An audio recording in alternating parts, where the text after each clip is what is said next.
Welcome to the annual meeting of the Foster's Pond Corporation. Thanks for joining us. I'm Steve Cotton, president of the FPC.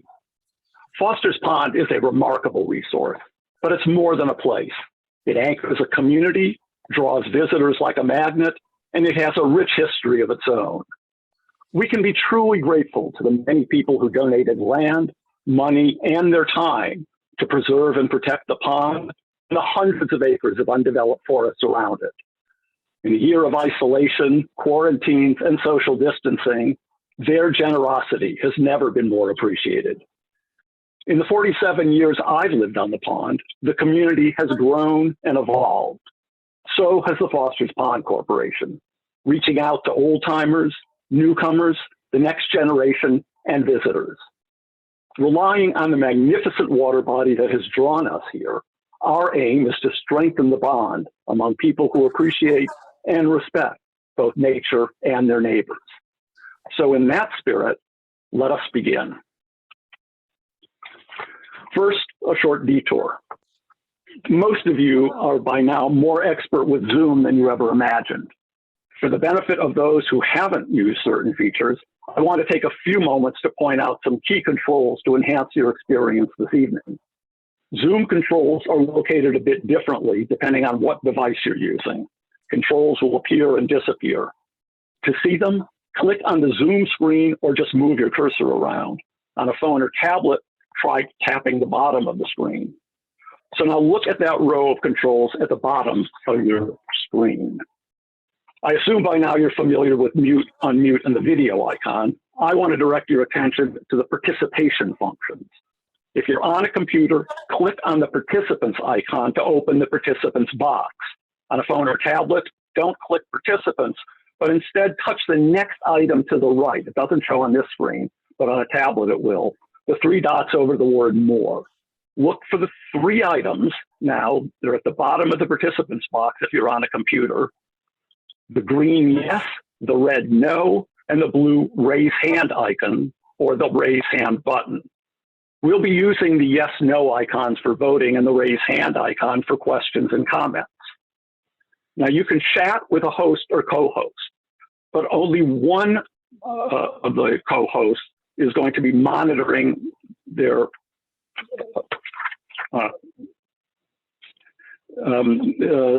chat buttons tonight, and that is Marty Rabinowitz, our vice president.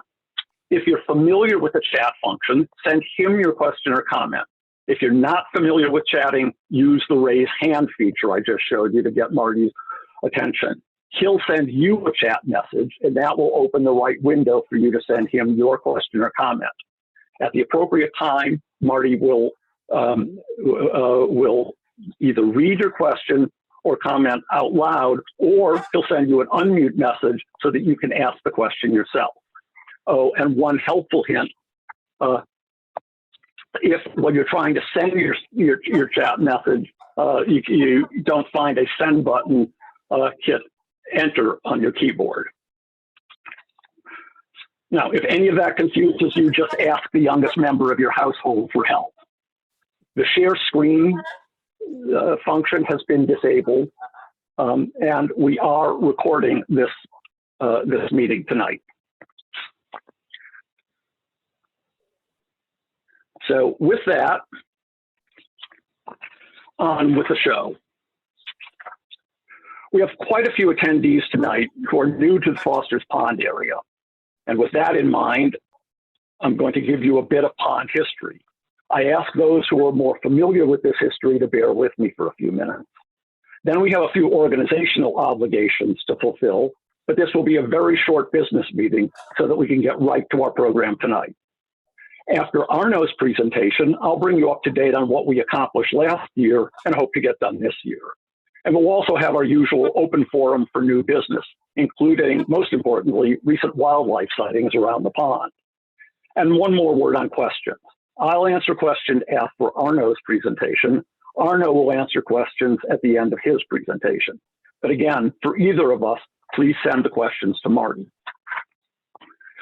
So here is our beloved flying duck. If you don't see the image immediately, the dam is the tip of the beak, Rock Island is its eye, the channel is the neck, Dug Pond, one of the shoulders, the Mill Reservoir, and part of the main pond are the wings, and well, now you get it. The pond was named for Andrew Foster, the 22nd man to settle in Andover. He lived near its shore, but as you will see, the shoreline was very different in his day. The pond acquired its name during his lifetime. Andrew died in 1685 at the age of 106, leaving his house to my dear and loving wife, Anne Foster.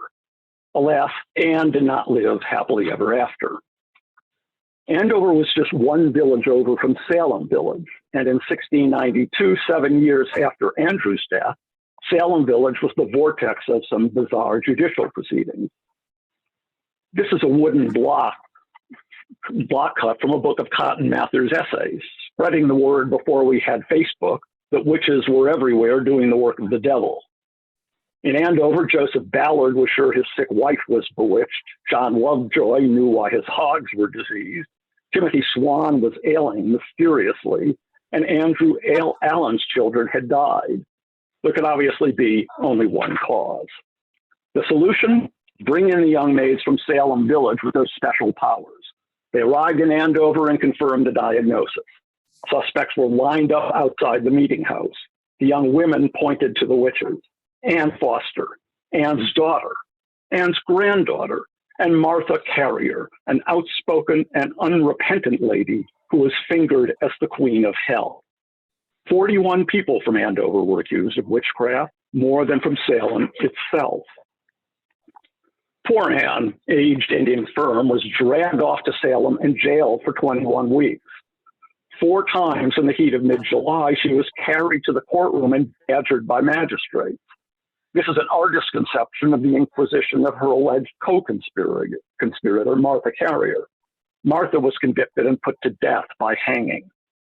And finally confessed. Yes, she fashioned poppets from knotted rags, which she pinched, stuck with pins, or burned.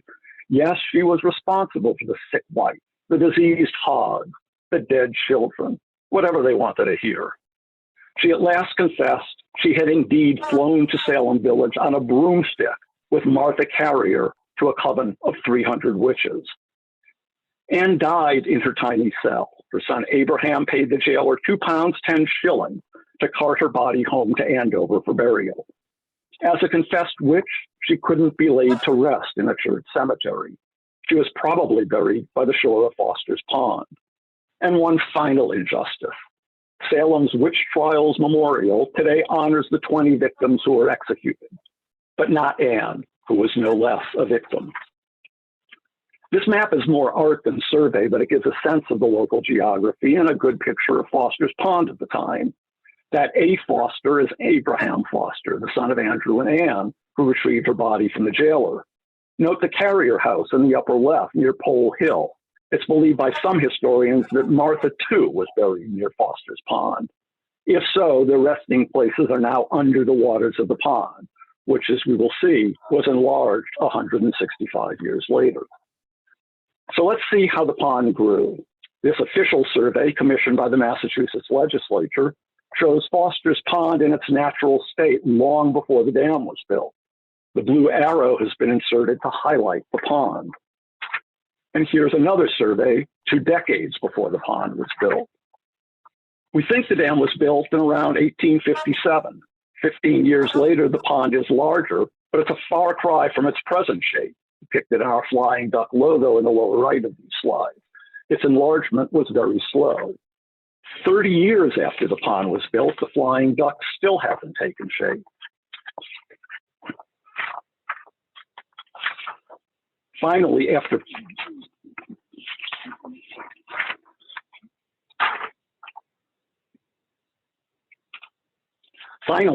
50 years, the pond was pretty much as we see it today. Postcards like this were all the rage in the early 1900s.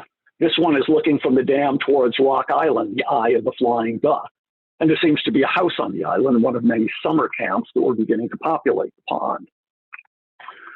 The Foster's Pond Dam has gone through a number of configurations. This is likely what was constructed in 1857. Water pours over a wooden spillway. Gates under the spillway could be opened to increase the flow to mills downstream in Ballardvale. The wooden spillway was removed in 1916 and the area under it filled with concrete. This is the earliest government inspection of the dam in 1913. The county inspector found it to be very bad in condition, with the timber spillway all going to pieces. The entry in the lower right, updated in 1916, notes that the rotting timbers had been replaced by concrete. What I really love in this report is how the inspector wrote down the name of the owner, Homer Foster, except that's not exactly what he wrote. The inspector clearly wasn't a New Englander. He spelled out Homer's name just the way he heard it, Homer Foster. Throughout the early 1900s, the community of summer camps continued to expand, and the number of uninsulated camps without electricity grew. They relied on outhouses for sanitation, and the only access was unpaved roads crudely carved through the woods. These photos are undated. In 1927, the community held a clam bake. 74 people attended. Clapboards and mill lumber appeared in the late 20s. Some of the camps were elaborate. The Davis camps on what became known as the main pond included a house on a small island reached by a footbridge. The land is now part of the Foster's Pond Reservation, and the bridge has been restored. The camp itself has long since disappeared. Crockett's store on the shore of the pond a stone's throw from the dam was the kind of place parents told their kids to stay away from. Alcohol was sold under the counter, even though deeds for many of the camps around the pond prohibited the use or storage of so-called intoxicating liquors. Despite, or probably because of parental warnings, kids frequented the store to buy candy. The Foster's Pond Corporation was founded in 1939. Of the 16 signers of the original Articles of Organization, only 2 actually lived on the pond. The others simply owned camps but lived elsewhere. The new corporation gave its office address as Rock Island, Foster's Pond. That's where the first president, Andrew Robinson, owned a camp. He lived in Malden. In 2003, a neighborhood cleanup effort removed the house, which was by then derelict. Rock Island is now town conservation land. In 2005, the community reshaped the FPC for the 21st century, reorganizing it as a tax-exempt nonprofit open to everyone who values the pond as one of Andover's greatest environmental resources. The Articles of Organization were rewritten to embrace these broader aims of the organization. The dam enlarged the pond from 50 to about 120 acres. Much of the increased water area is only a foot or 2 deep. The deepest point in the main pond is about 13 feet. The average depth of the pond, under 7. Nutrient-rich sediments throughout the expanded pond nourish weeds and algae, which aggravate the management challenges we face today. The Foster's Pond Corporation is the only organization whose mission it is to respond to these challenges. Because of the incredible generosity of people who have lived on the pond, 250 acres of conservation land are protected from development and open to the public. The orange areas are owned by the Foster's Pond Corporation. The green areas are conservation land owned by the town of Andover. And the blue areas are Avis reservations, Wilkinson to the west and Goldsmith, which is actually owned by the Boston Foundation and administered by Avis, to the east. That white dot to the west of the pond, surrounded by open space, is the water tank that overlooks the Wilmington Town Forest, another 154 acres of protected land. The legacy of so many benefactors is the treasure trove of tranquil vantage points from which to experience Foster's Pond. The FPC is all volunteer. There are no salaries and just a minuscule overhead, so almost everything you contribute goes to preserving the pond and that grand dam of ours. Thanks to each and every one of you who contributed last year. And if you're not on this list, be sure to get on our 2021 list, which I'll be posting on our website soon. Now, because this is the annual meeting of the corporation, we have some small bits of business to transact. I promise this won't take long.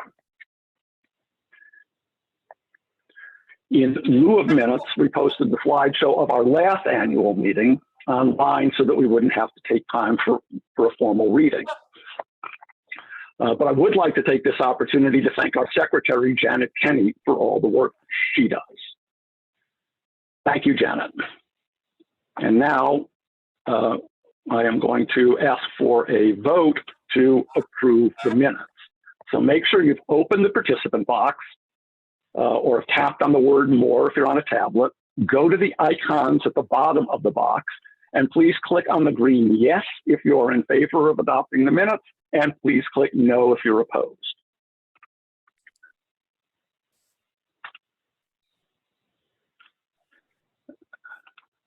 I am going to declare that the ayes have it and the minutes are approved. This report was also posted online, and as promised, our treasurer is not going to read it. But I will ask Dave Brown, our treasurer, to give an update on this year's contributions.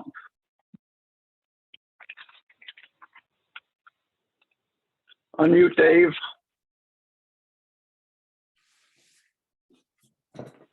All right.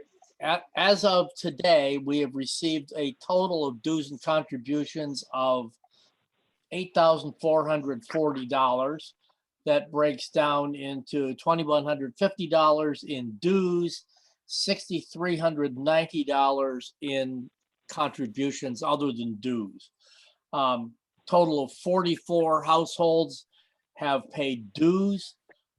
33 households have made contributions. Total participation is 47 households. Of that, approximately a third have made contributions through the Network for Good website. And one of the things I do want to note is that most people just give a lump sum and do not indicate whether it's for dues or for a donation. For accounting purposes, dues go into our general administration fund and donations go into our pond maintenance fund. So I generally arbitrarily will assign $40 of a donation to be a family membership and the balance of whatever the donation was to a donation. So if you want something other than that, please so indicate at some place when you make your donation. Likewise, I'll note that for those of you who are donating via Network for Good, the Network for Good Foundation does charge a 5% fee. You do have the option when you make your donation of either paying the fee yourself, which most people do, or leaving it up, basically having it come out of the balance that is forwarded to the Foster's Pond Corporation. So it's not a lot of money, but if you can pay the fee yourself, it leaves us with a little more money and saves your treasurer a few keystrokes in entering things into the account books. So that's where we stand right now. I believe I have accounted for everybody's contribution. There might be an envelope or two that is burrowed under a pile on my desk, but that's pretty much where we are at this time. Okay, thank you very much, Dave. So once again, I will take a vote. If you are in favor of accepting the treasurer's report for 2020, please click your green yes icon. If opposed, please click no. And scrolling quickly through, I see that the ayes have it and the treasurer's report is approved. Under the bylaws, the board of directors consists of 5 directors and the 4 officers. The directors are elected for staggered terms of 2 years. I am going to turn to Director Amy Janowski to make the nominations. All right, thank you, Steve. I'm nominating for re-election for 2-year terms ending December 31st, 2022, the following incumbent directors: David Edelman, Steve Ellis, and Dorothy Tyler. Thank you, Amy. Are there any other nominations? You can raise your hand if you wish to make any. Seeing none, I'm going to ask you to please click the yes icon if you're in favor of the re-election of these 3 directors. Please click no if you oppose their re-election. And scrolling through, the ayes have it. The directors are re-elected.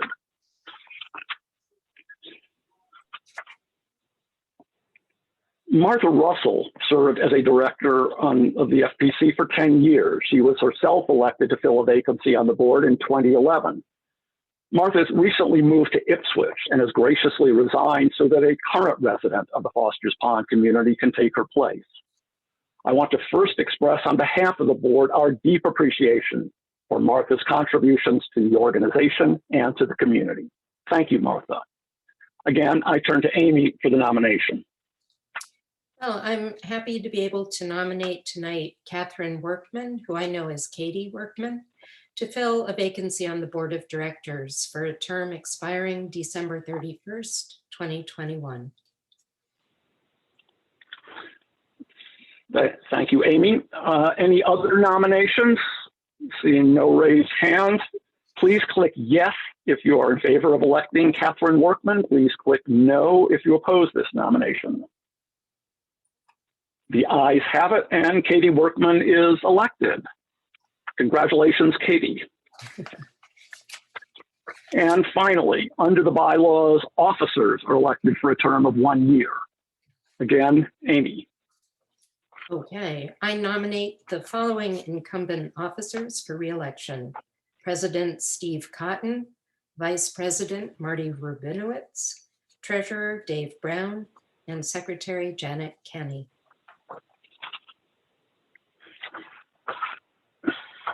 Okay, any other nominations?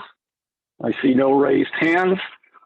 So I am going to ask for a vote to re-elect these officers. Please click yes if you approve and click no if you do not approve.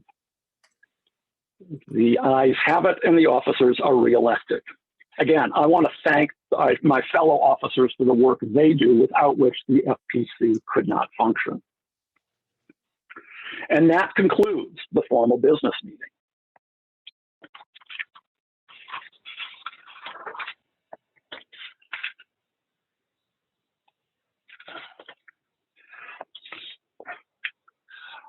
Our featured speaker this evening is Arno Rafael Minkkinen.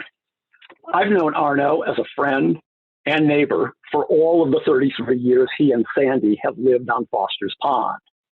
His unique art spans 50 years. His career has encompassed photographing, teaching, and sharing his prodigious body of work in 30 countries, 4 continents, and 30 states, with 100 solo shows in museums and galleries around the world. The awards and the acclaim are endless. Now, not much good, as we know, has come out of the pandemic, but travel restrictions had one advantage for us here tonight. When I approached Arno in the past about making a presentation to the Foster's Pond Corporation, he was willing enough, but there was a barrier, and it was always the same. He had to be in another country just before, during, or just after the event. This year, he was grounded, and he gladly agreed to accept our invitation. It comes with a historical footnote. With all of his international recognition, it startled me to learn that he had never before tonight made a presentation in Andover. Arno loves Foster's Pond. From our own living room window, my wife and I can frequently see him out on the pond, in a little sailboat, in a canoe, or transporting Sandy in their distinctive traditional fish rowboat. One intensely cold winter day, I caught sight of Arno on the ice, posing himself for a photo. For what must have been an hour, he arranged and rehearsed, assuming a stance that required the endurance of a gymnast, holding an arched body position for minutes, repeatedly, in the freezing cold, with nothing on. So when you ask yourself tonight, viewing some of Arno's pictures, how does he do that? I can attest that it's even harder than it looks. The results, as you will see, are amazing. But now it's time for Arno and his photography to speak for themselves. I give you Arno Rafael Minkkinen at home on Foster's Pond. Thank you so much, Steve. And I hope that I have everything ready to go here so that I can share my screen. Do that. And I will share what I have here. And I will also need to put optimize for video clip, I guess, and share sound. Yep. And share here, and then go to slideshow from start. Do you see a bird? Yes, we you hear do. me? Yes, we do, Arno. Everyone is Okay. muted, but we do see your bird. You do see the bird, great. Okay, so this is a presentation that is very dear to me. I'm so delighted to do it. I've had such a great time assembling all of this together, and there's way too much, but I will go through it and fly pretty fast like a bird and see where we wind up in 45 minutes. And your screen sharing, okay. So, and again, everyone sees that and you hear me. Yes, we do. Great. So you see me and you don't see me, right? Correct. Good.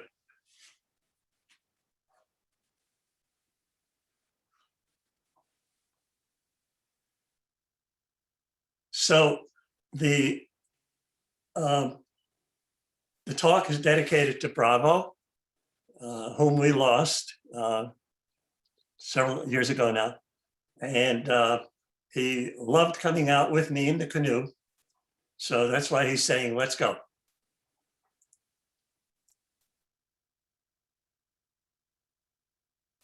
And we went around a number of different times. These are from all different months of the year.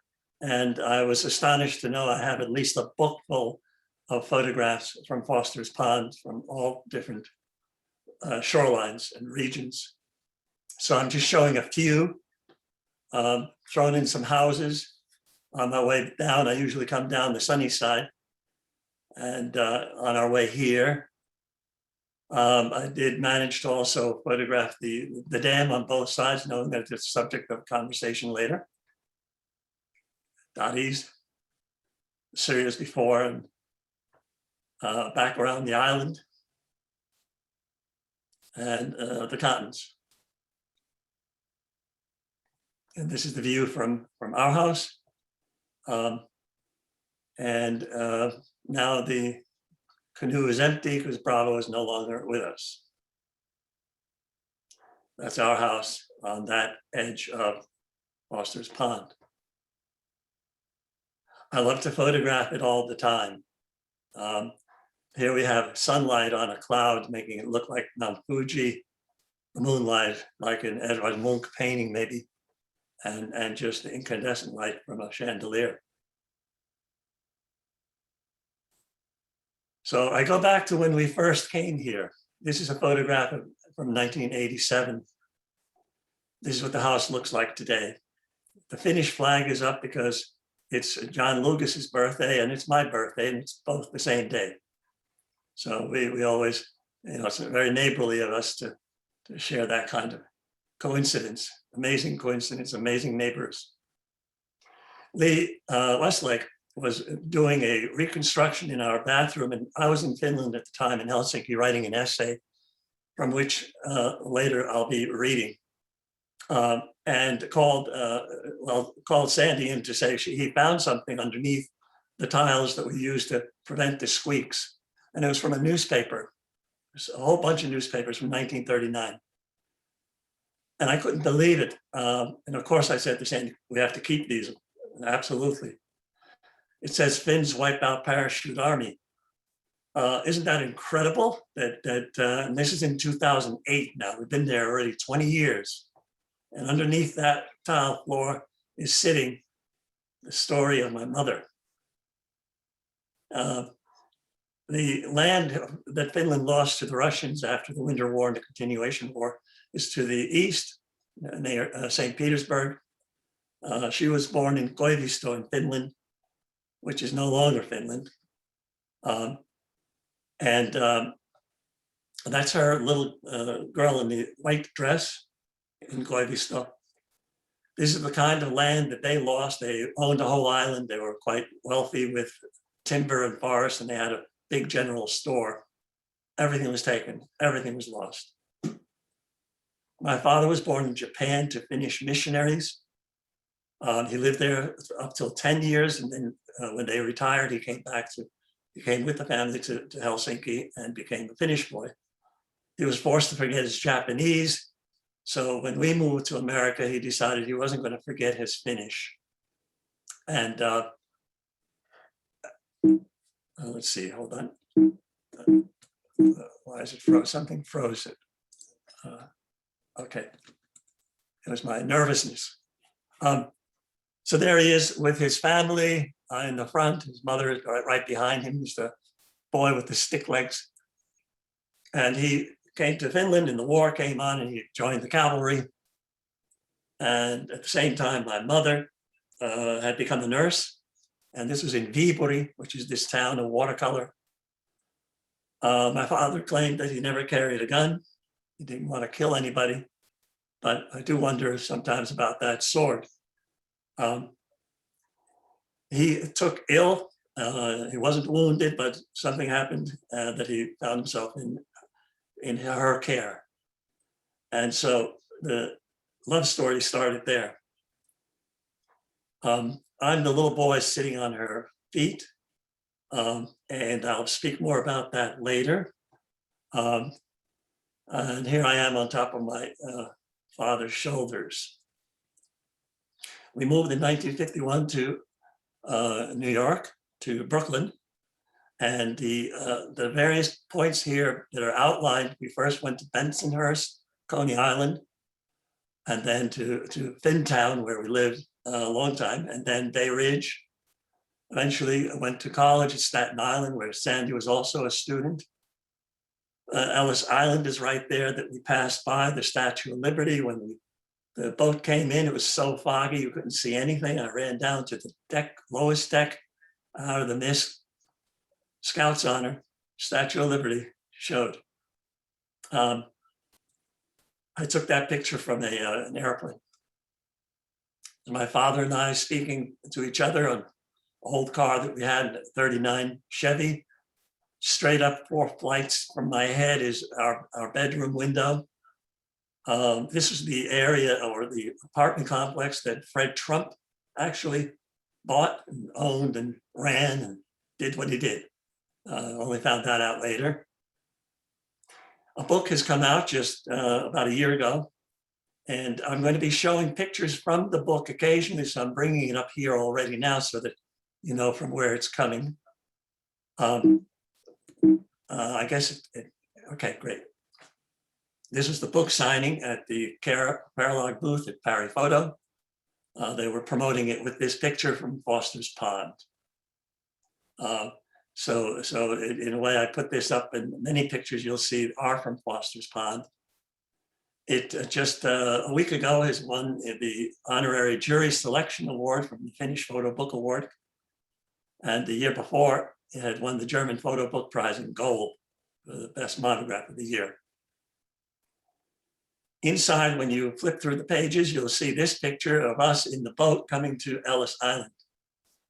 And the book is dedicated to Griffin, the granddaughter of Ellis Island, who happened to be born just in time, in the nick of time, before the book went on press.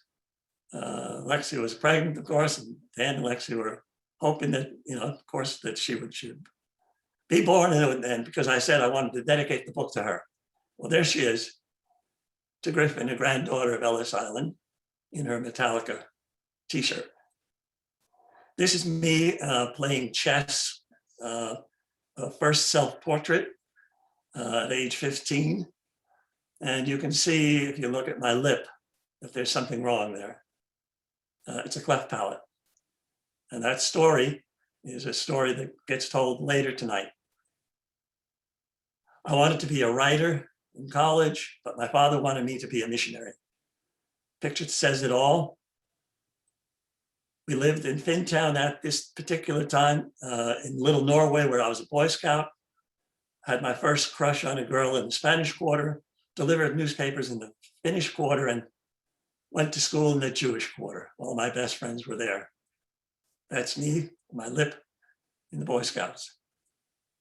I came to photography from literature by way of cinema. At age 18, Fellini's 8.5 stole my heart when it was released in 1963. I had hitchhiked from 10 Mile River scout camps off the Delaware River to Monticello, New York one night to go see it.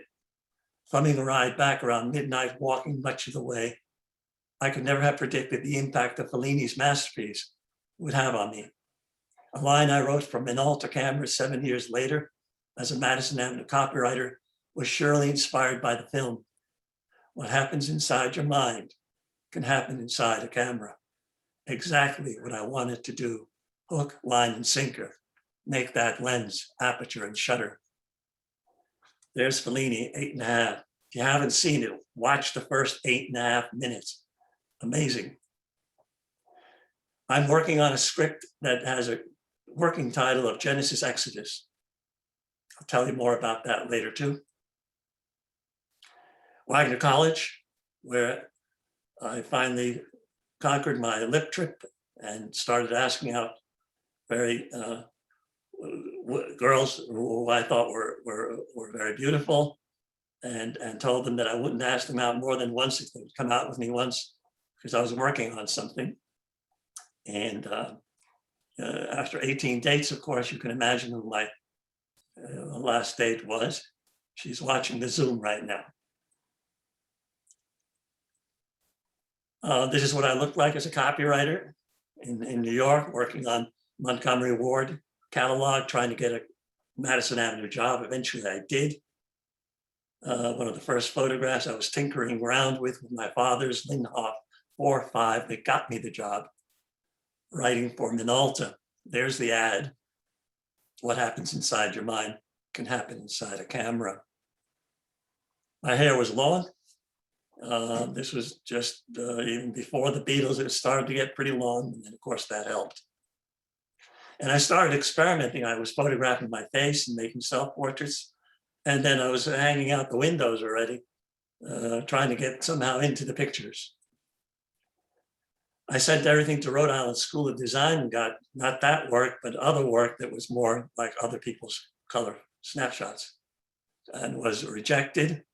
Luckily found an ad in the New York Times for a workshop with amazing photographers. If you know anything about photographers, this could read like the first one could be, you know, Henri Matisse. Second one could be Picasso. The next one could be Modigliani.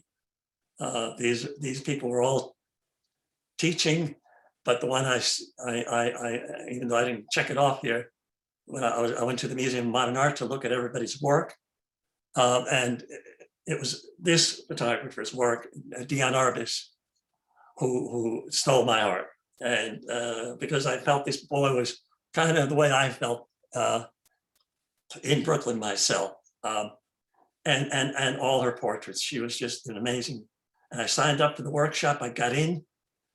This is Dion Arbus.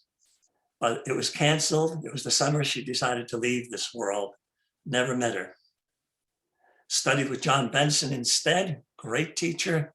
He told me after I showed him same kind of pictures of horses and cows that, you know, you could probably get your money back.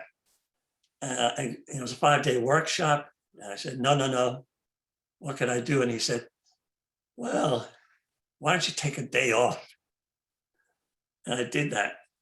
Next morning, I dragged this mirror up to a hillside, took my clothes off, wanted to see what I looked like naked.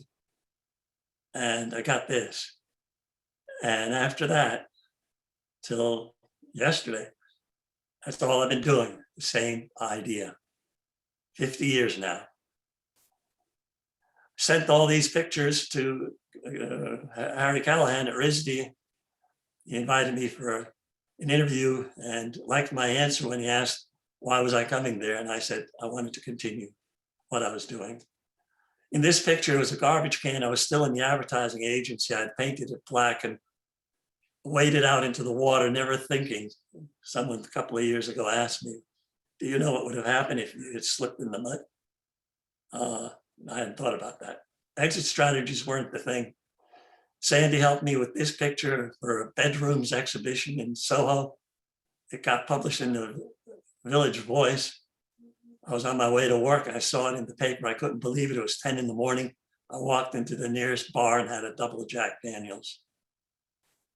That's Harry Callahan, one of the great photographers, American photographers.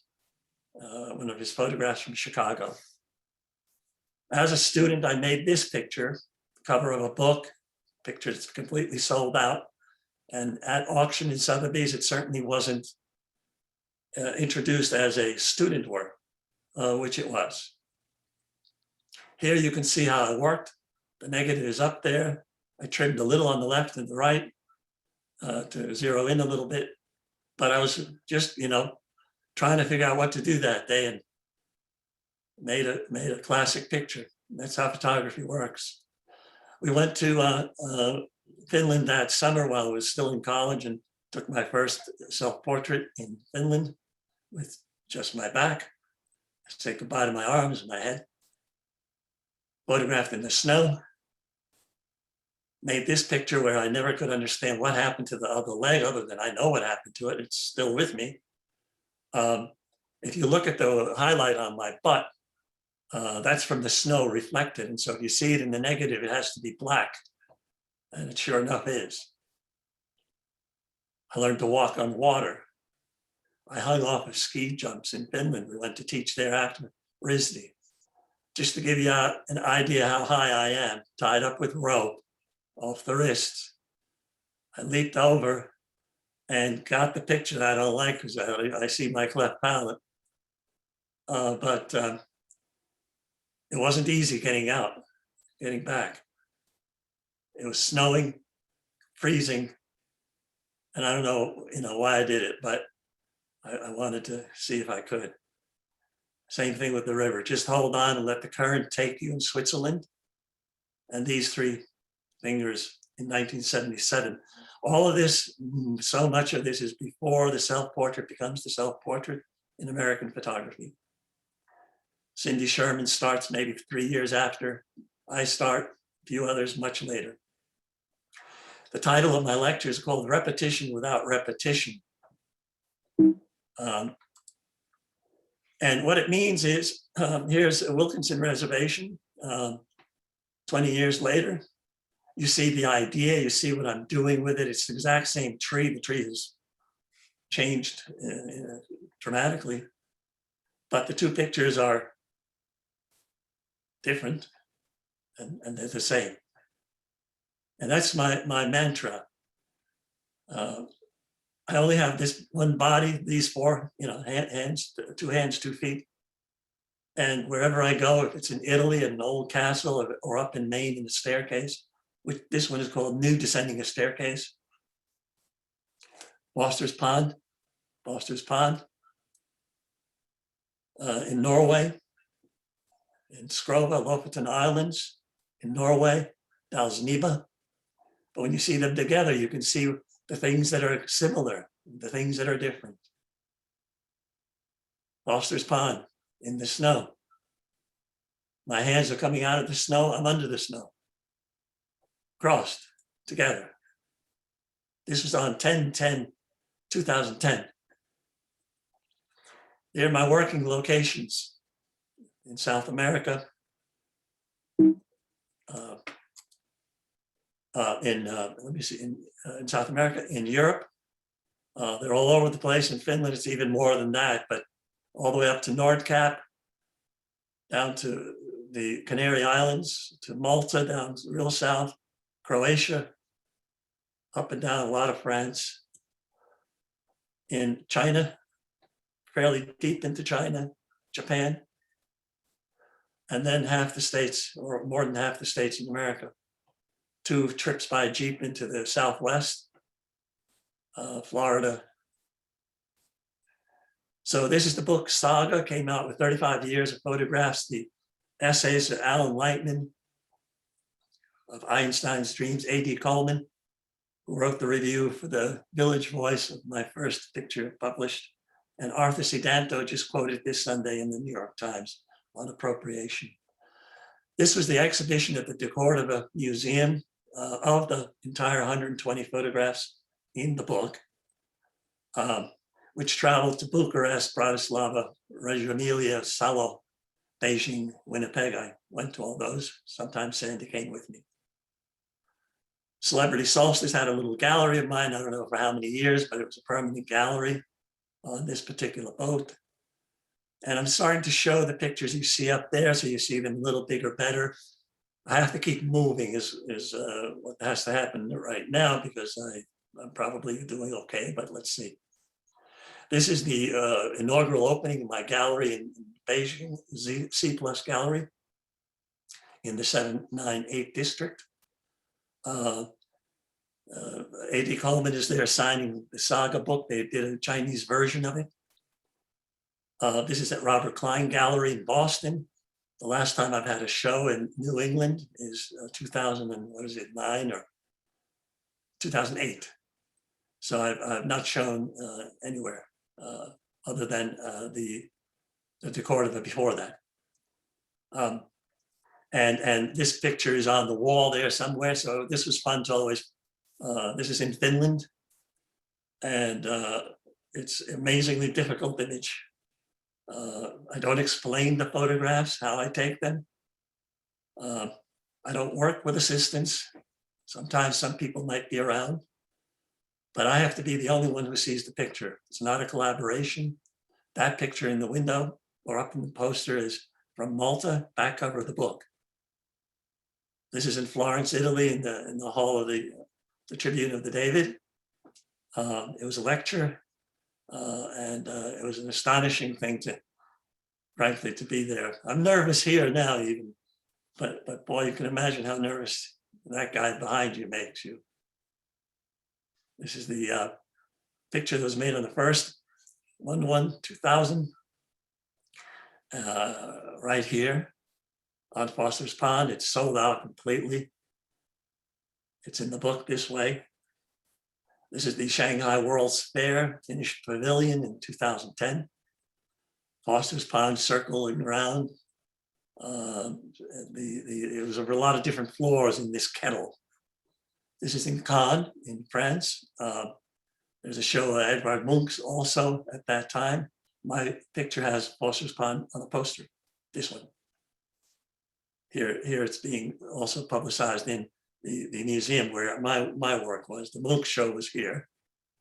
Mine was in this ancient, beautiful chateau, part of the Abbaye d'Odam. And the class visit was a lot of fun. And I have some pictures of that in the teaching section I'll get to later.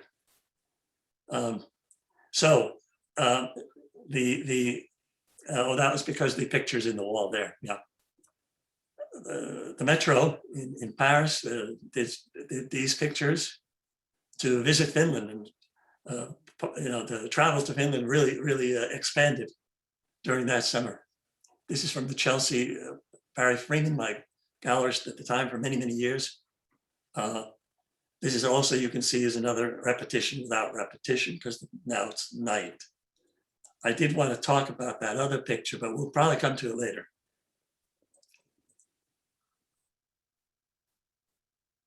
This is the Furman Gallery during the Dance of Light Festival.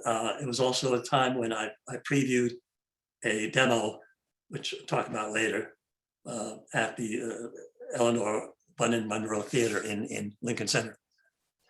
But it was the Arl exhibition that was the biggest one of them all. At this time, it was in 2013. It was 120 pictures, but the visitors were from all over the world. And ever since that exhibition, it just went room after room after room. The invitations just, did start to come in, and I got busy, and my galleries grew from 3 in the US to some 10 to 12 as I have them currently now. I managed to get a Lucy Award at Carnegie Hall, and I'm just showing this to you because I'm so proud that Scott Landis, who is a Broadway producer, and Sally Mann, the photographer, gave it to me. I got a hug from Sally, and that was a great moment. In Vevey, they had a festival where they have photographs all over the place of big buildings and it's all kinds of different places floating in the water. They put this one, which is from the Shelton Tower in Manhattan, and it's where we lived on this street, 49th Street. And I made that picture with Sandy and the Venetian blinds, which actually came out of my office window. And I wanted to get a picture, but the windows were shut, the suicide windows, like they shut them. But I could fit my Pentax 6.7 out the window enough. And as soon as I did that, I saw the idea. I wanted to get a picture of George O'Keeffe's painting, because this is the one floor below where Alfred Stieglitz and George O'Keeffe lived for about 20 years. So it was an homage. And this was the painting that she had done, and it sat behind these buildings. So I had a lot of fun with that. This is the hotel, outside the hotel where we stayed in Vevey, with the walk on water pictures that I did when I was a student. I teach because student work is so magnificent. It's something that it's at that point that people are breaking out, they're trying things. I didn't take this picture, I love it though. In Moscow, at the Center for Photography in Red October, a retrospective due to Arl, and a wonderful crowd and people. I'll show you from St. Petersburg later if I can get that far. This picture right outside the door, and I can't tell you how I made it. I know you've got to hold your breath. This was at a book signing. And there was a primetime Russian TV. My friendships are Russians and Chinese, and in this crazy world that we live in America, we can't get the idea that, of course, Russians are just like us, and of course, the Chinese are just like us. We just have these different ideologies. This is my gallery in Paris, Gallery Camera Obscura. And an invitation, this is the way the invitations sometimes go. And you have that repetition without repetition idea of the same going. This is in Burnsville in North Carolina, 2013. And the cover of that. I also have text in this book. The other text I didn't show you there. They're from Vicki Goldberg, the senior critic of the photography section of the New York Times, and Keith F. Davis, a historian who has major books out, and also has written monographs, essays for many. This is in Guatemala. The show is to the left here. This is with whatchamacallit, Amir, and the two brothers. A color image in Lisbon called Crossing the Equator. It's the first time in Rio we got to be below the equator. There's a lecture in Brazil, in Paraty. That was the picture up on the wall, Foster's Pond, in the snow, out on the ice. And I can give you a secret about this one. It's a hockey rink. Shanghai Festival, work is in the corner there. Here's Shelton, you see that again, and here it is in the book. The book's 330 pages, 270 tritones, best you can get. The stories galore. Hua is my gallerist. She put the work up in the Shanghai airport during the Shanghai Art Fair. Chicago, Catherine Edelman Gallery. Oslo, the gallery where Edvard Munch, Matisse, Picasso showed, had an opportunity to be on the same walls. This incredible honor to be in that same room where Munch held his work, with these fairly large images as well. This is in Brazil, in São Paulo, Sesc Jundiaí and Mariana. They had a very large outdoor panel, a thing called frequent flyer. The negatives are one after the other. The left is in Finland, carried the camera back to the US, carried it to Tokyo. So each picture, just one, all on the same strip. Where I was born, where our son was born, where my father was born. This is the 798 Art District, a show there just recently during a trip where I made this. I posted this on Facebook because of the hard things we're hearing about Asian Americans. So I've been posting a lot of China work. This one especially, I love it. It's on the Lee River in Gulan. In Japan, at the Zen temple that I had to write to the Ito-san, the monk who is the head monk and the person who lives here. I wrote in parchment, handwritten, letter why I wanted to be there. I was accepted into the festival, and I made a self-portrait with the monk. You can see me behind him. The show is called Uxi, which means one. And here you can see this picture a little bit bigger. If you go really close, you'll see a fly on my back. It's sort of my mascot.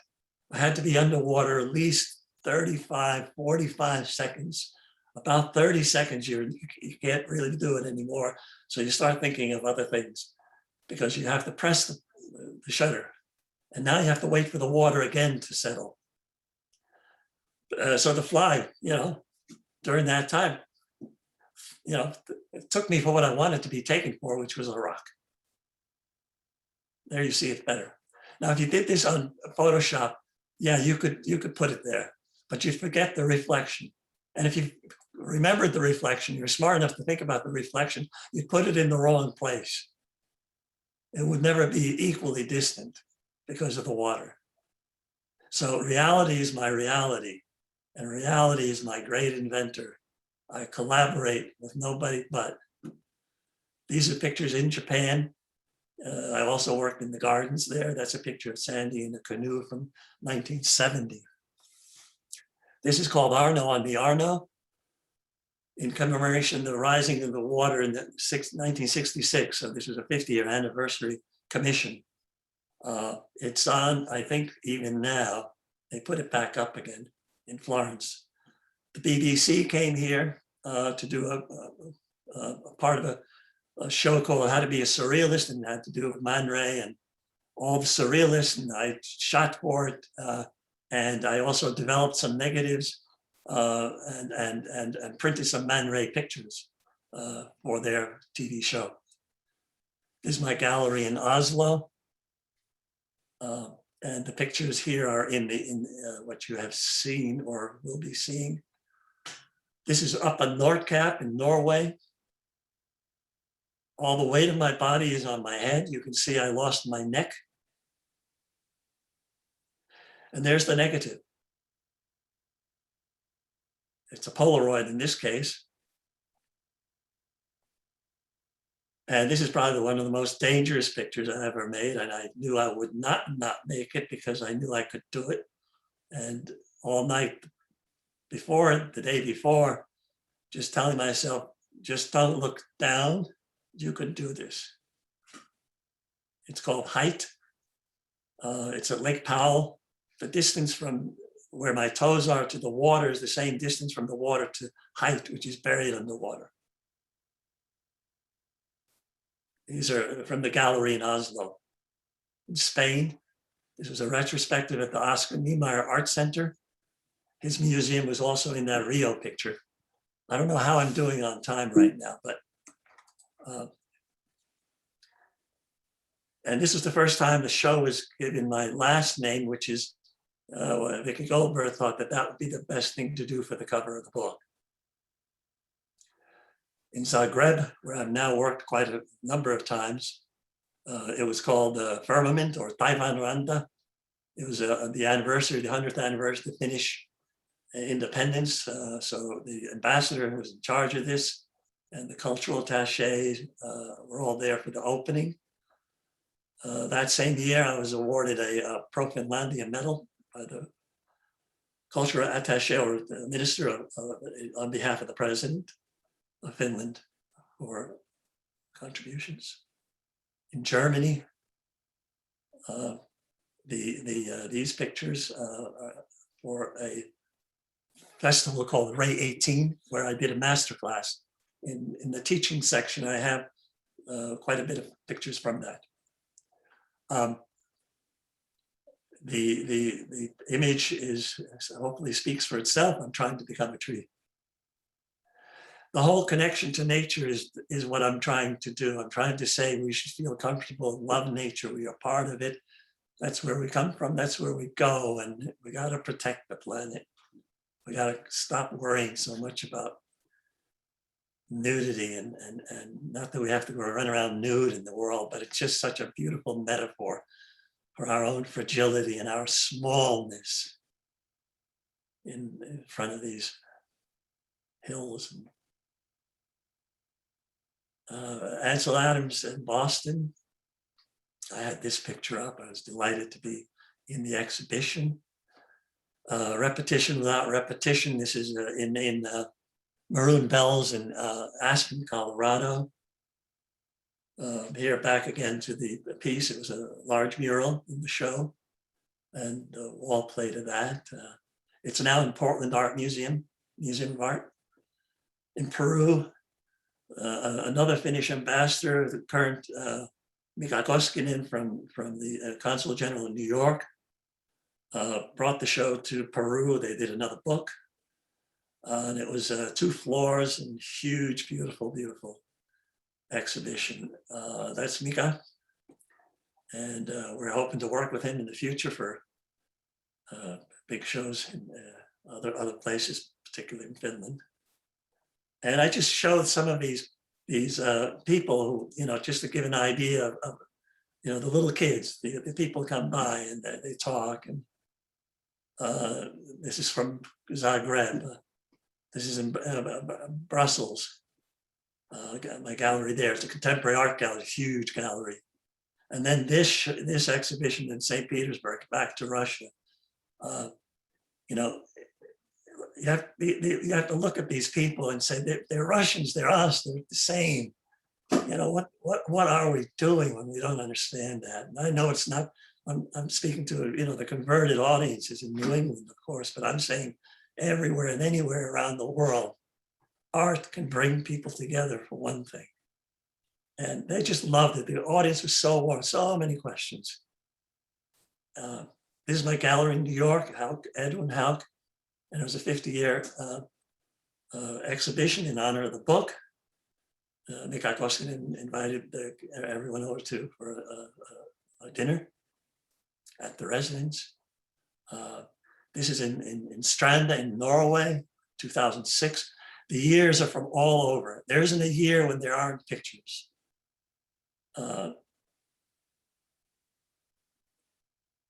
Berlin, Timothy Persons Gallery, and he's the founder of the Helsinki School, of which I'm also a part. There's a big show coming up, a group show coming up in Helsinki this summer. There's Huar Air and the APAD conference in New York. They brought the mural while it was still some available. Going back, this is the most famous of the Foster's Pond pictures in my mind. I love it.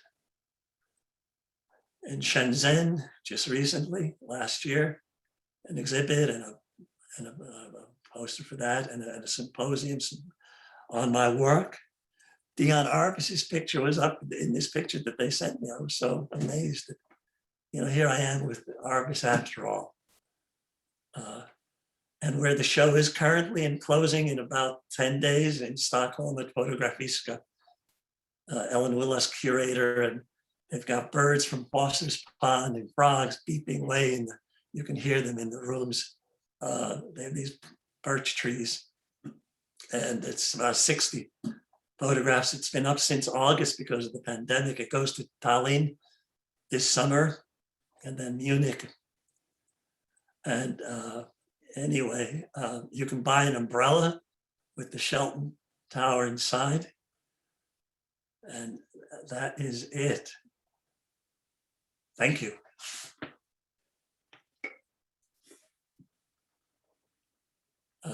Stop sharing. Well, that was fabulous, Arno. Thank you ever so much. You're welcome. I see a lot of silent hand clapping going on in the gallery there. This should be vodka, but it's water. So I don't know whether people have, I mean, the key now is that Arno has agreed to, sort of discuss his work and take questions. So if you have a question, probably if you have already sent something to Marty, if that has been figured out, please, Marty, you can chime in with questions or recognize people, or otherwise raise your hand and we will get to you and recognize you. Steve, I have no questions yet, but people can reach out to me on the chat immediately now, if they'd like. So if you raise your hand, I mean, I see like Barbara Chase, you've got a message up that's come to me. If you want to just raise your hand, what that does for Marty is it raises you to the, we got 54 participants. It gets you to sort of the top of the list, and he can unmute you and you can say what you want to say.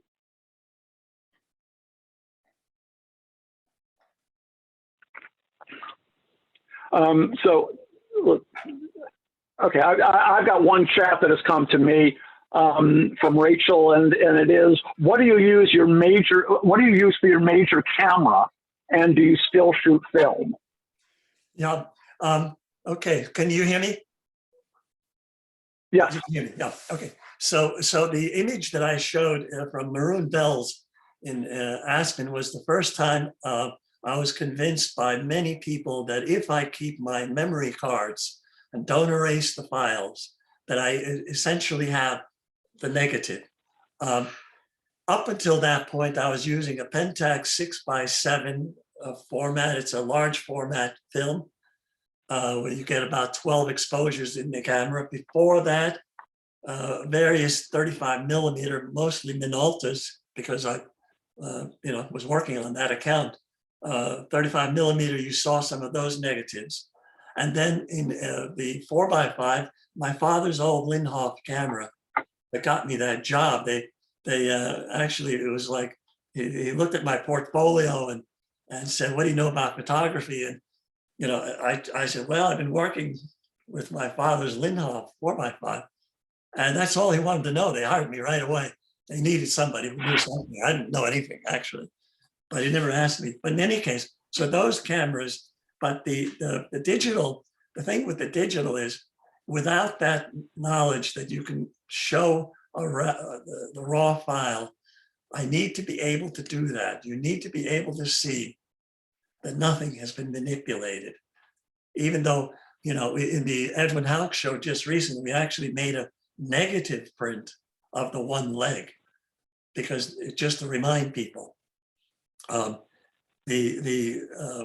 favorite was the Pentax. It was big enough, and you got the negative. I would always draw pictures afterwards on the plane, trying to see them sooner. Of course, that was risky because sometimes the drawing was better than the picture that I got. But now it's been also, a cell phone sometimes. I have this Chinese Nubia phone that has an incredible Photoshop system on it. And the file is the biggest I've seen. And I can get a 16x20 that you wouldn't know.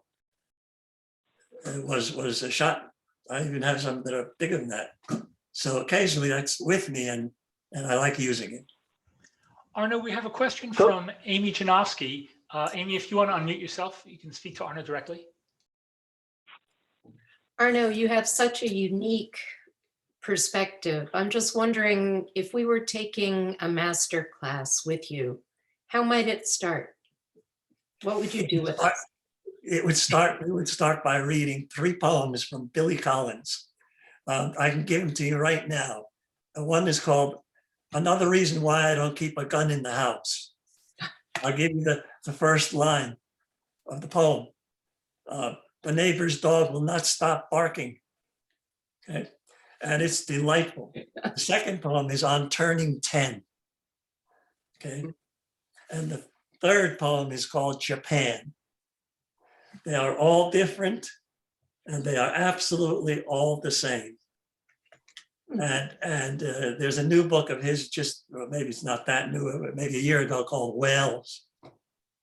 I forget now. I read it to Sandy just yesterday morning about why I keep talking to myself out loud, something like that. I would have you read that, those poems, and then send me back another artist, painter, writer, or musician, where everything is the same and everything is different, before we ever got to photography. Interesting. So I want to read a comment from Barbara Chase. Absolutely magnificent. What an honor to see this presentation. Indeed. And then coming back to the second part of Rachel's question, which she chatted to me, do you still ever use film, or is it all digital now? It's all digital now, but let's put it this way, I'm shining up the cameras. I'm looking at them longingly. They say, we want to come out of these boxes that we're in. I miss it so much. You know, I have an old Saab, 72 Saab that has a stick shift on it. And I love driving that car most of all. And you know, simple. So another question from Christine. What led you to settle in Andover? Great question. We did a kind of a really long story, very short. After the 2 years in Finland, back here, back to advertising, because it wasn't possible to get an interview from Helsinki for a teaching job. So back to advertising.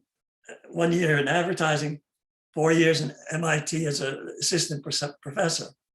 1 year after that, and it was for that reason that we moved to Andover.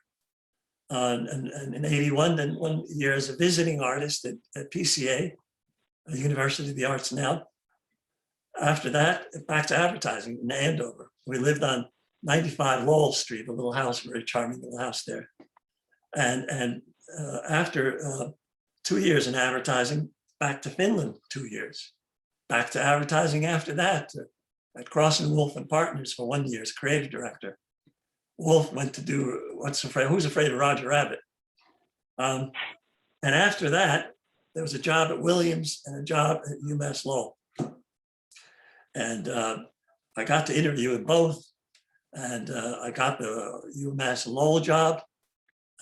Maybe I would have wanted the other one, but it didn't take me long to find out that actually the diversity and the need and the challenges and everything about UMass Lowell was so terrific. But what got us to Foster's Pond is the real story. I was hungry for water. I needed water. I knew that if I was going to live at that house on 95 Lowell Street, I would stop photographing. I'd teach and I'd write. Maybe I'd go for a PhD. So we went to look for a property in New Hampshire. We found a lake and a hill and charming kind of a cabin. And we fell in love with a green stove that was there. And we signed whatever we started to sign, first papers kind of thing, but it was no guarantee. And they called us that night, same night, and said the stove ain't coming.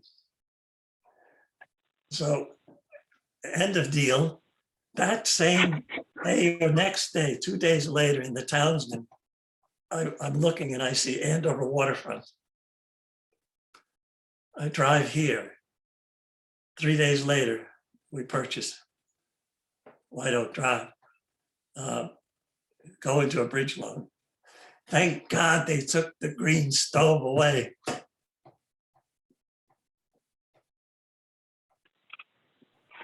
So, Arno, you were at some pains to point out at the beginning of tonight's show, you pointed in several pictures to the cleft palate.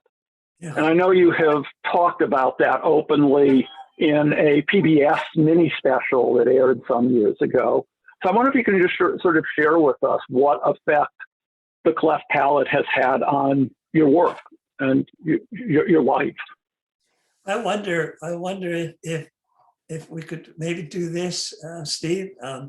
I've prepared an answer to that question in visual form that is 2 minutes, and it's a sequence. It's sequenced to a demo of a film I've talked about, and if those who might be interested would, once all the other things are taken care of, I could go make myself a drink and come back. I could present the answer to that in visual form. Isn't that a wonderful segue? As if none of this was foretold. But let me ask a different question, and that is, what effect has living on Foster's Pond had for your work? It's just skyrocketed. It has, and I have so many from Foster's Pond. I could definitely make a book that is called Foster's Pond. And I've tried to reserve some of the islands. I look at things and I say, no, I don't want to chew up the whole place. And now it's been more than 30 years here. And there isn't an area which I would love to just make more pictures. I mean, so long as they're different and they're the same. The one that I put together where I say repetition without repetition in the kettle hole back here where I ended. The last one was also from there. That picture that was from 20 years ago or 20 years after, I didn't like it. I said,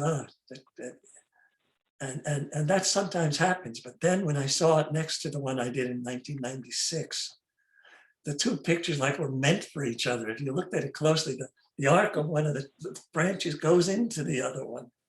So in a dual page fold out, it speaks to that I'm getting older. I'm 75 now. I don't know what I was in 1996, right? So the tree, I watched the tree fall into this bog. I'm going to fall into the bog. I mean, it's such a beautiful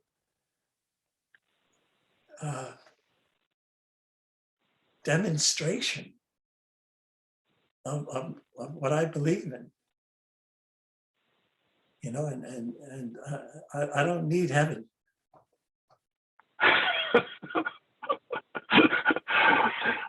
So there's one other question that we have up, and it's from Amy, and it's a little bit more about Foster's Pond, but from a slightly different vantage point. Arno, has it been helpful to your poses that Foster's Pond is so shallow? I never thought about that. And actually my ears perked up when you said the 7-foot thing. And I looked at the map again and I said to myself, I could probably work out deeper. But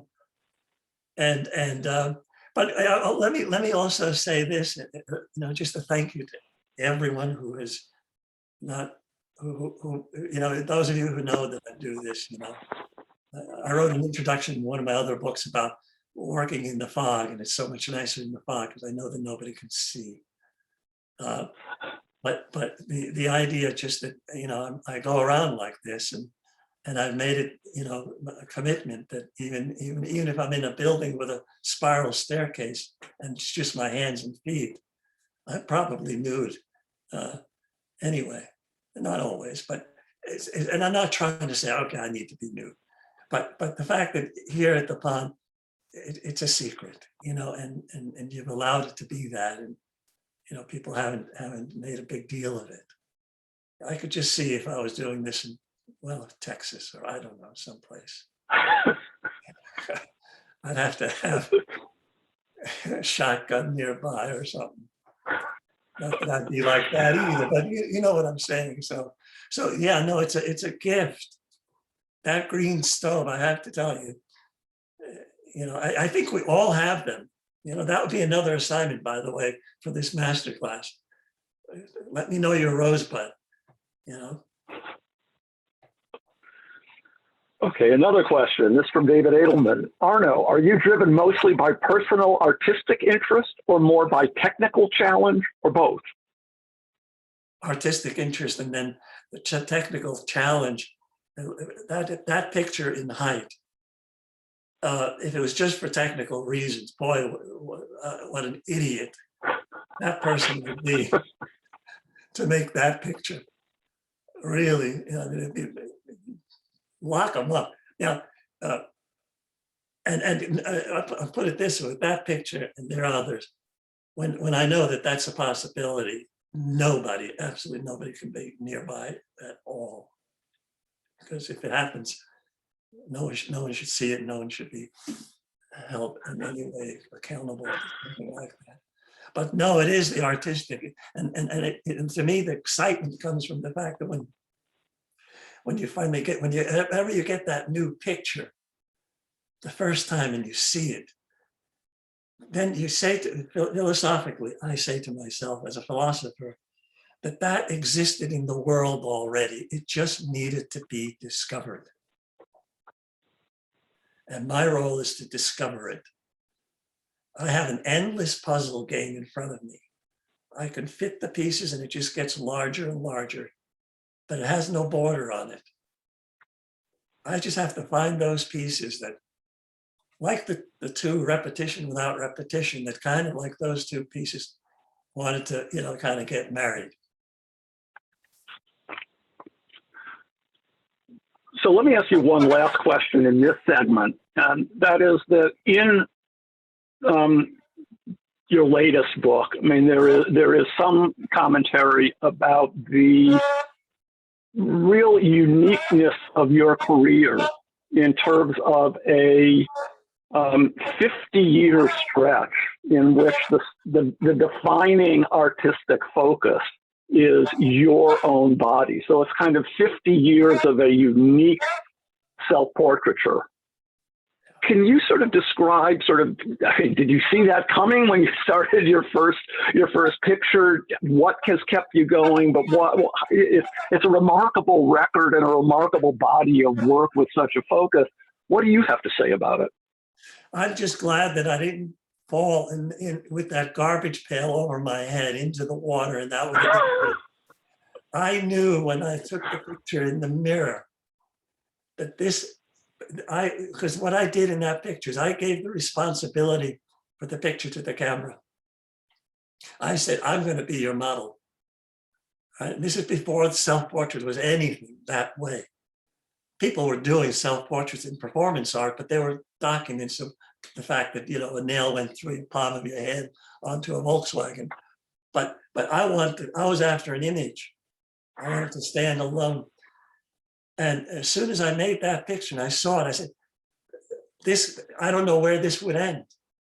And of course, there was a time right after the first book came out called Frostbite that I thought that was it, and because the book came out, and I started to photograph some other things, and I have been making photographs of other things that and I've even given this person, here's a secret, a name. His name is Joku Toinen, and Joku is Finnish for someone, and Toinen is else.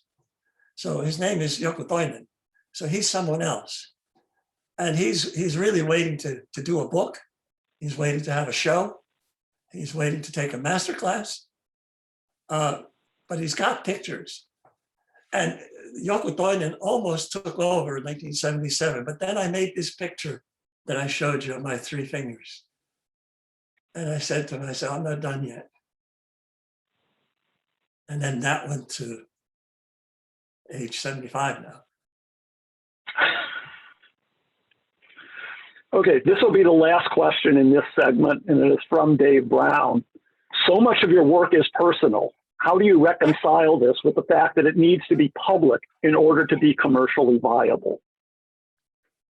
How interesting. I felt, and some people, I guess, use that term, that I've been under the radar in this country, much more so than around the world. but it's it's a big world. So we're all sort of under the radar. But the publicity is who you know. The work, I believe in just doing it, not worrying so much about that, although now at this age I'm more worried about it in the sense that I am interested in the history, and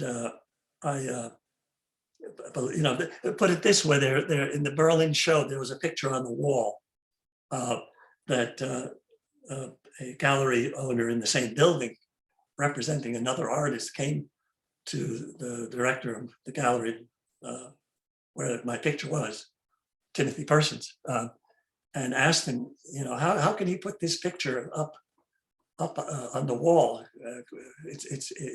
Isn't he copying this particular photographer that he represents?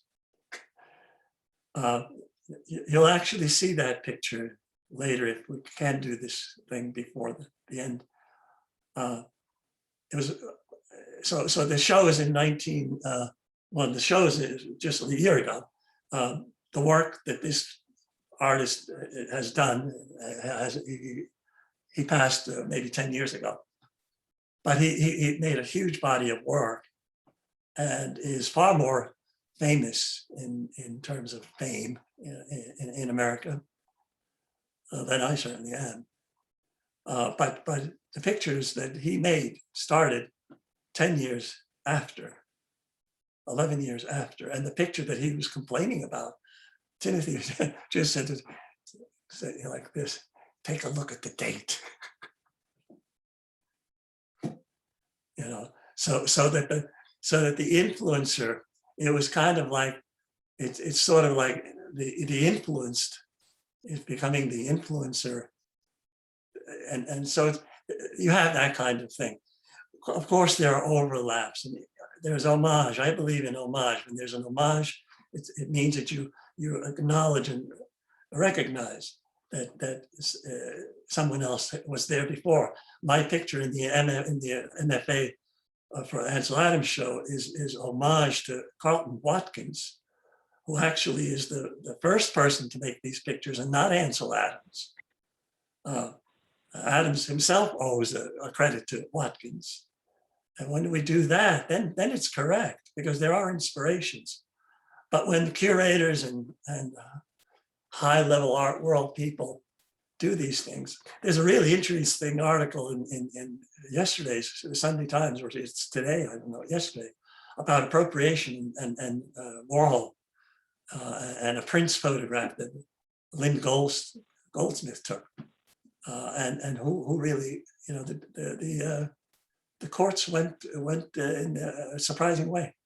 So, but yeah, if you're not public, you can't. You have to be public and to be able to get the collectors interested, and you have to limit your editions to get the collectors interested. When pieces sell out, it means the value starts to then rise. I don't think artists necessarily really want to focus so much on that. They just want to make the piece, and it's too bad that it has to be that way. I'd love to give the pictures out, but I know to get the pictures out there, to be invited to give this talk, you can't give your pictures away. That's what you have books for. Okay, Arno, we're going to leave it here to sort of interrupt this for a little bit. That'll give you a chance at getting a glass of wine. We're going to go on to some other things and come back to you at the end of this. Great. Yeah, and I'll set that thing up meantime. It just follows from here, so there's no setup. Okay. So what's next? I'm going to summarize how the dam and the pond fared in 2020, let you know what's on the program for this year as well. That should take about 20 minutes. Then I'll open the floor to questions, comments, and new business which usually takes the form of recent wildlife sightings around the pond, but that just depends on what you all want to talk about. And finally, as we have just given you a little prelude to, Arno has offered to stick around and tell us about a new chapter in his creative journey, a movie in the making. You don't want to miss this.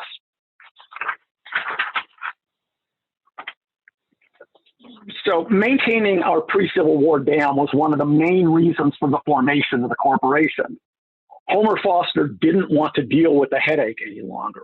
In 1939, he bludgeoned the owners of summer camps around the pond to form a corporation specifically to take the dam off his hands. These pictures show why maintaining the dam is so important and just how much stress it can come under. The last significant flooding event, torrential rains raised the water level in the pond a full 2 feet in just 24 hours. Those are a pair of 42-inch culverts under Rattlesnake Hill Road, and they were barely able to handle the outflow. 2 years ago, our engineering consultant prepared an emergency action plan required by the state. Here's the inundation map he generated. To orient you, the pond is off the map down here, almost a little bit where our icon is. The tip of the duck's bill would be in the lower right-hand corner. This is the main part of this picture here is all downstream from the dam, the area between the dam here and the Shawshene River up here in the upper left-hand corner. If the Foster's Pond Dam suddenly gave way, our engineer estimates that downstream wetlands would be flooded all the way to the Shawshene. The full extent of the inundation is depicted in blue. Rattlesnake Hill Road here would be under 3 feet of water, while 2 stretches of Woburn Street and another stretch of River Street would be under about 2 feet of water or less. Fortunately, no homes would be inundated. This year, we're required by the state to have our consulting engineer conduct a safety inspection of the dam. It's something we have to do every 5 years, and the last one was done in 2016. I took this picture of the spillway last summer, and obviously we need to do a bit of maintenance before the inspection.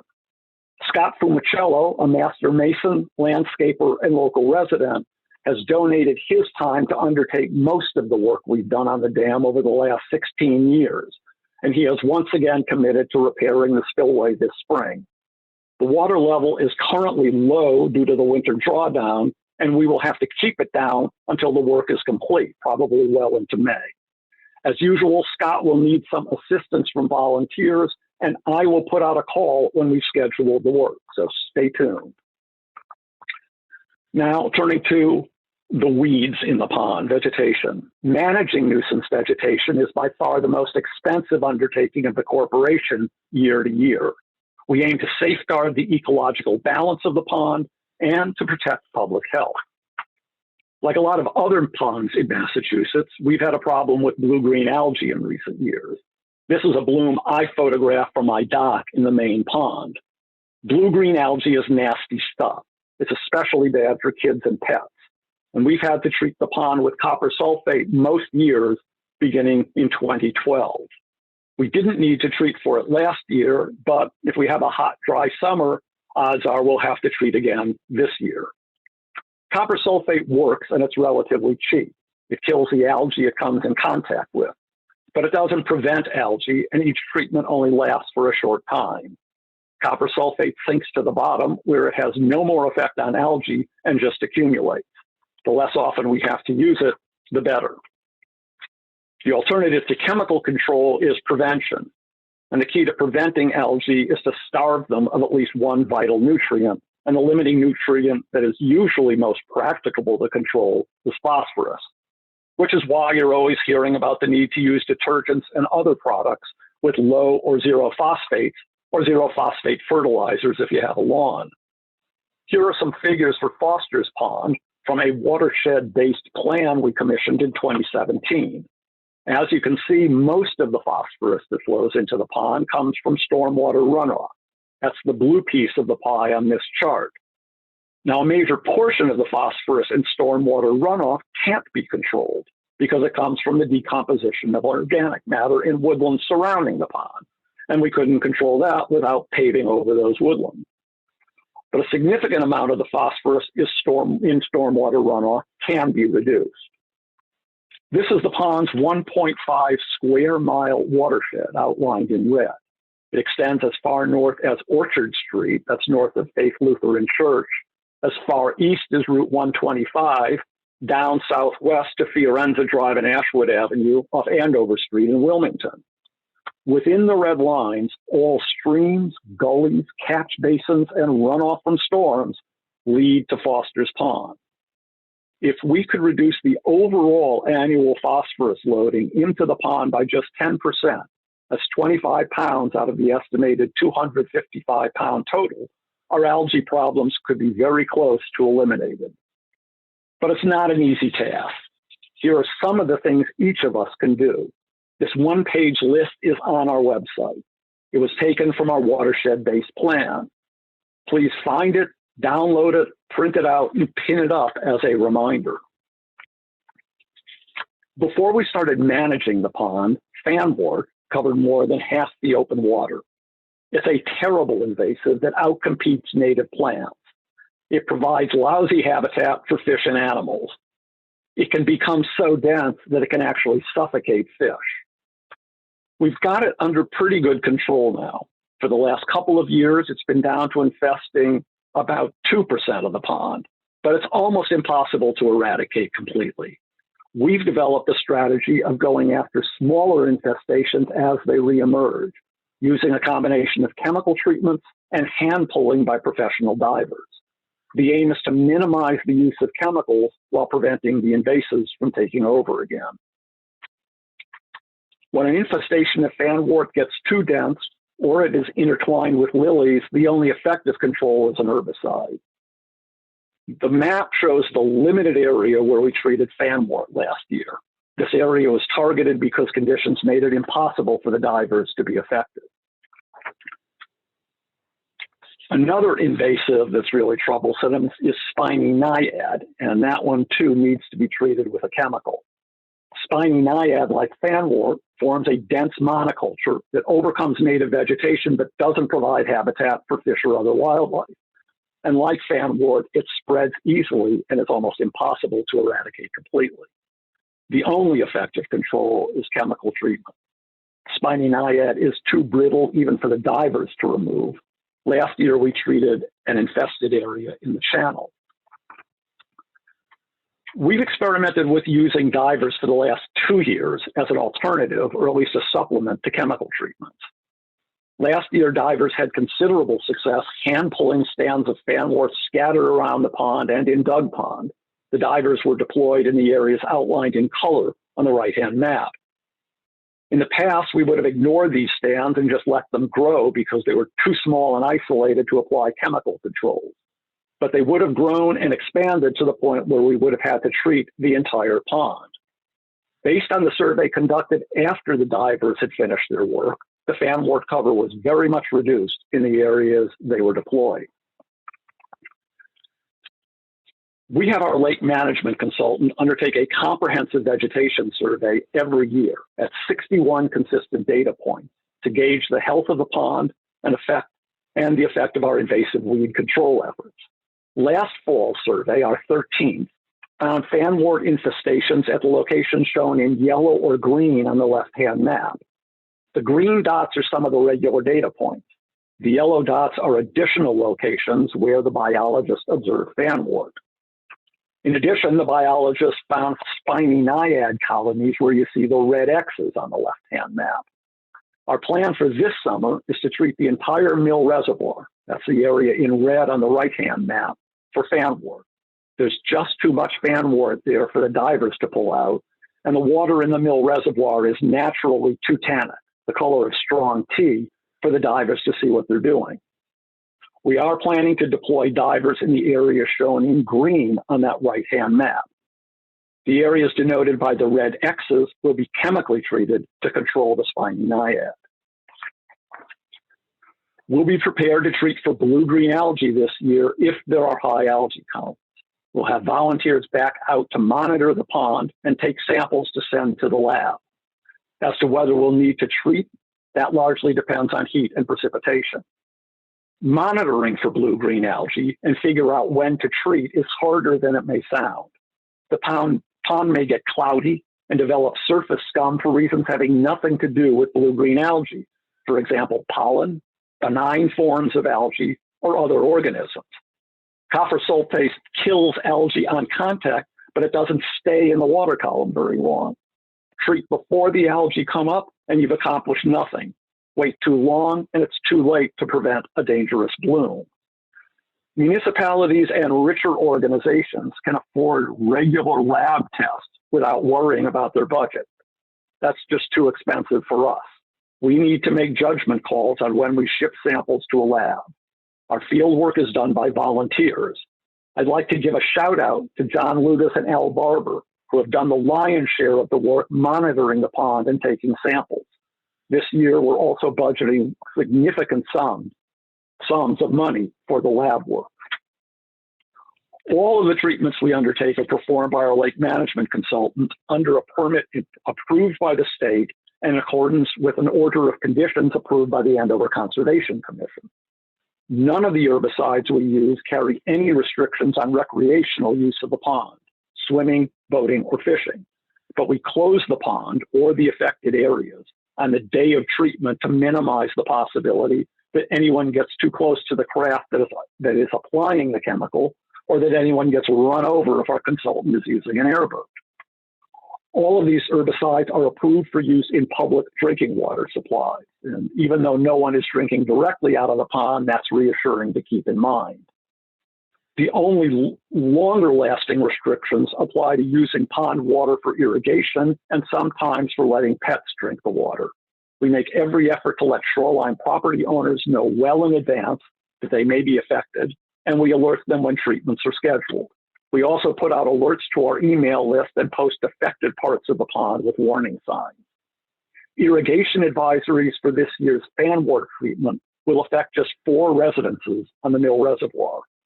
Dicot treatments will affect irrigation and pets for some shoreline properties in the channel, the Outlet Cove, and the Azalea Drive Basin, but probably not in the main pond. The precise locations of the dicot treatments may change depending on a pre-treatment survey that will be conducted by our consultant, probably in July. Finally, I just want to mention hydro raking, which is another component of managing the pond. We hydro rake in the spring when the water is up, letting the rake navigate to most shorelines. Also, it's too cold to swim, so raking doesn't interfere with recreational uses. We had 10 participants last year. The rake removes organic matter, which contains nutrients, and nutrient reduction contributes to the health of the pond. But the primary benefit goes to the shoreline owner, so the corporation does not pay for the work. If you are a shoreline property owner, I've been in touch with you already by email, and the deadline, as you should know, for letting me know if you're interested, is tomorrow. Hydro raking is subject to an annual vote by the Conservation Commission approving the list of participants.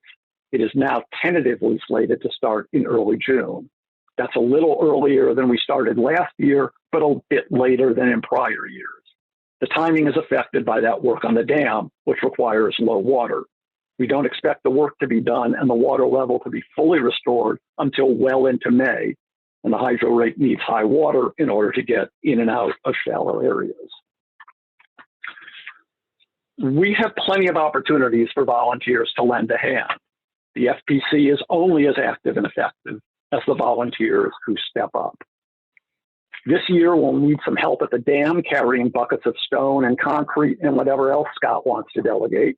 It's probably going to be one day of work. I'll send out an email to everyone on my list when we know Scott's schedule.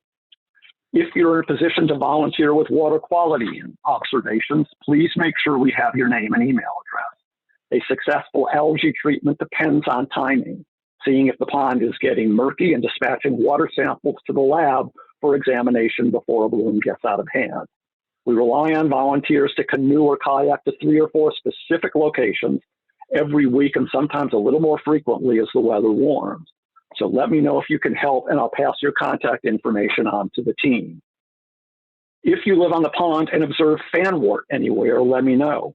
A map of the pond showing the approximate location would be helpful, as I will pass the location on to the divers. And if you live on the pond and spot fanwort in shallow water where you can stand, we have portable barriers you can drop on top of the fanwort to smother it. You don't need any tools. The frames aren't heavy, but it's an awkward business and you need to plan on getting wet and muddy. It can't be done from a boat or kayak. Still, it's pretty much once and done until they need to be hauled up in the fall, and you can do just one of them. Please don't rake or try to pull fanwort out by yourself.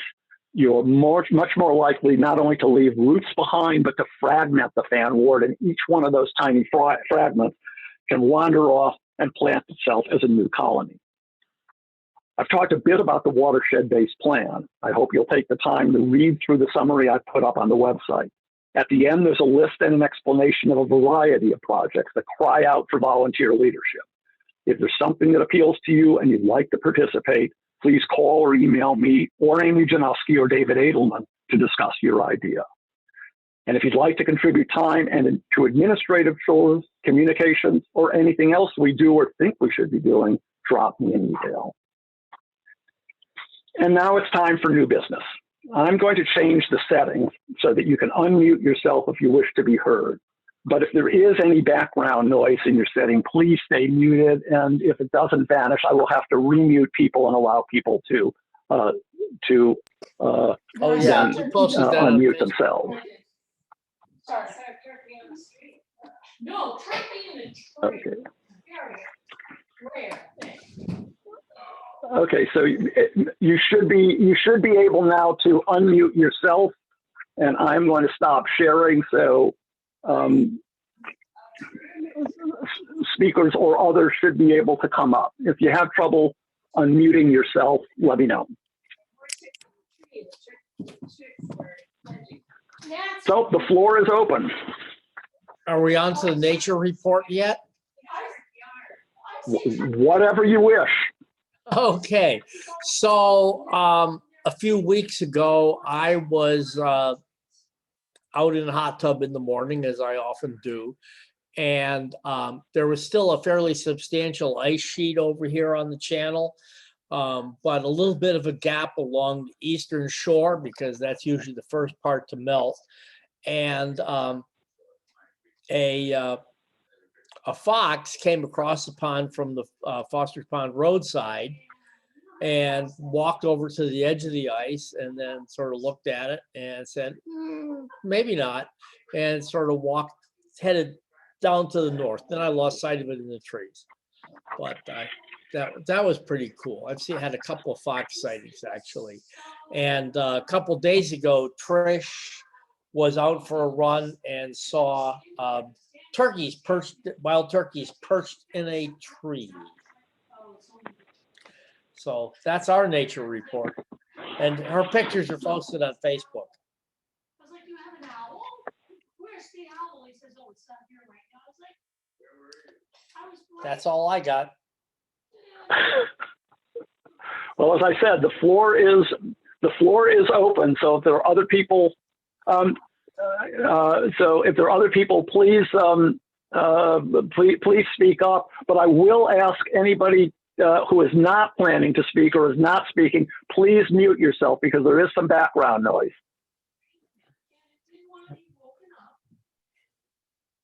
Steve? Amy, you're Okay. So I just wanted to raise the topic of geese. We've had about a dozen pretty steady customers coming around, marching up and down Snowberry and visiting all the yards. And that's more geese than we'd really like.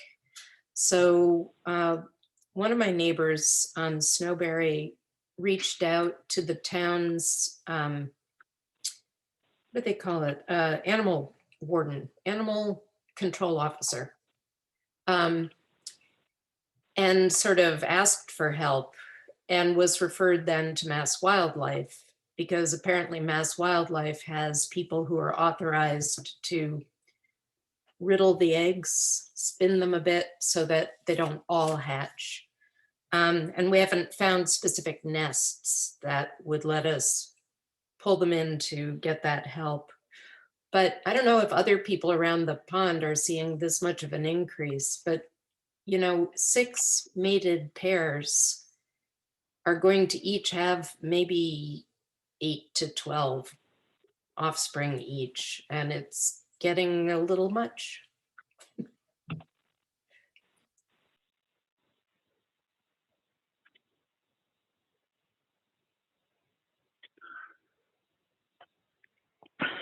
Are you asking for help, or or do you have some suggestions for people? I'm sort of curious as to whether this is the case all the way around the pond. We have beavers pretty well distributed. I don't know if the geese are all over the place too. It would be good to get a sense of that, because then if we do talk to Mass Wildlife, we could say we're hearing the same thing from all sides of the pond, and perhaps they would be more motivated to step in.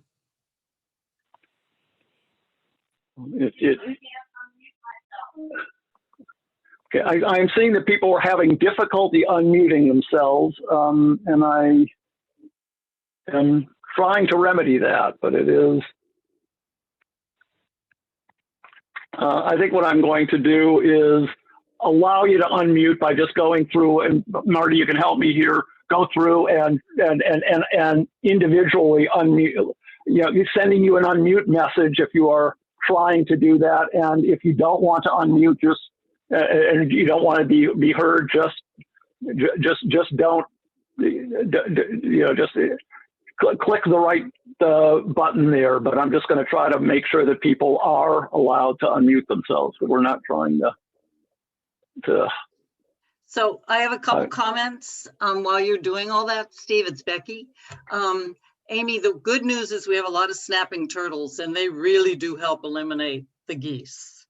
I mean, that we know that because we watch them floating by. One day there are 10, the next day there are 7, then there become 3. I mean, that is the good news, that nature's helping us out a lot on that front. And then Joni, do you want to talk about the eagles that you've been seeing? Walk in the water. Hey, I'll talk Oh, about there you the go. eagles. Can you hear me? Yes. Great. There has been a pair of eagles in front of our house and around the cove to our west. A full adult with a beautiful white head and tail, and then a sub-adult with looks like lighter color feathers coming in. Evidently, it takes almost 3 years for the white to fully develop. But they were fishing and diving right in front of the house. They're beautiful, classic feet first, grab and then lift off. And one of the days there was still a crescent of ice in front of our house connected to the shore. It was about just 10 feet of ice or so.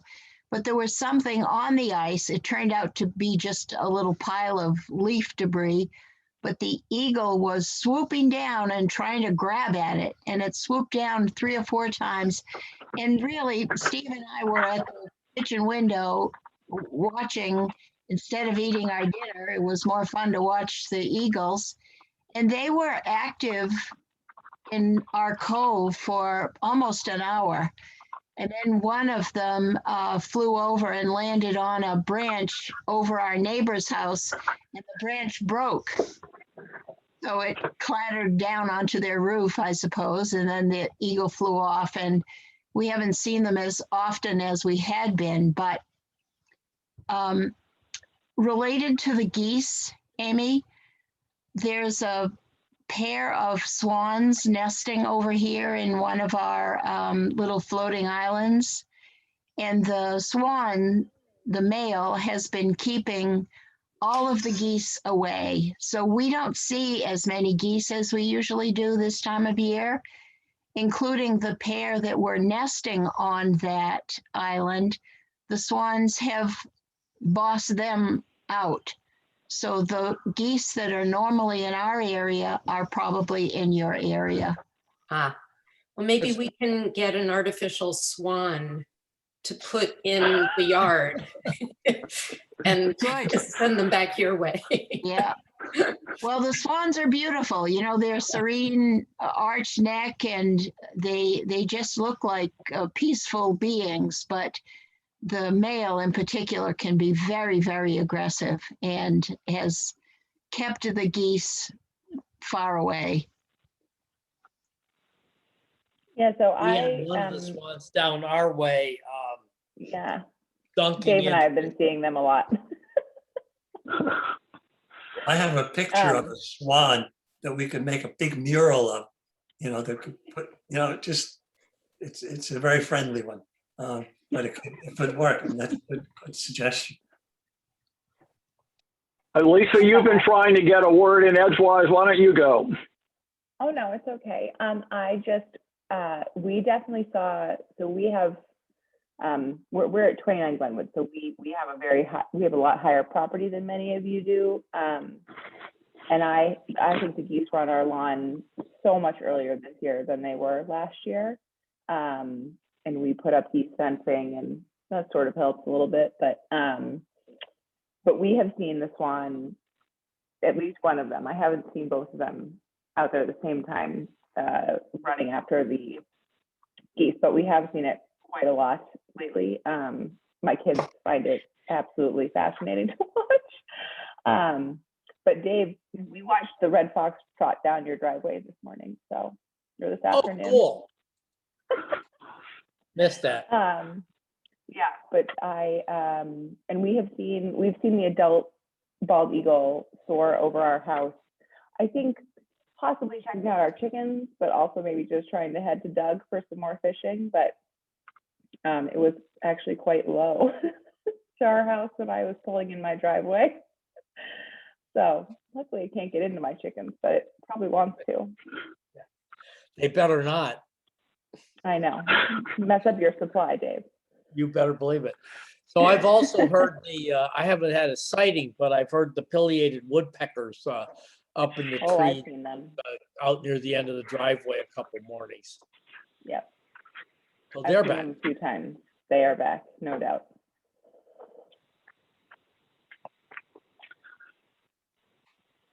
Anybody else on either wildlife or any other subject which you want to bring up?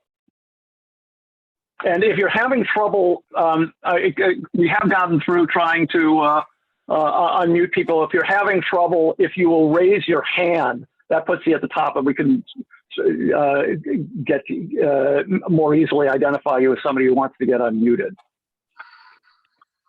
But if we give people a chance to add. Amy, did you want to say anything about the concern that you and Dave Edelman expressed with respect to salt on local roads?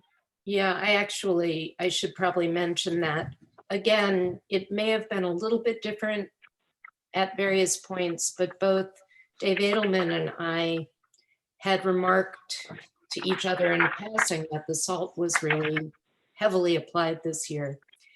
And one night, it was 2 weeks ago, just before we were due to have rain overnight, I went out with a dustpan and broom and swept up this arc.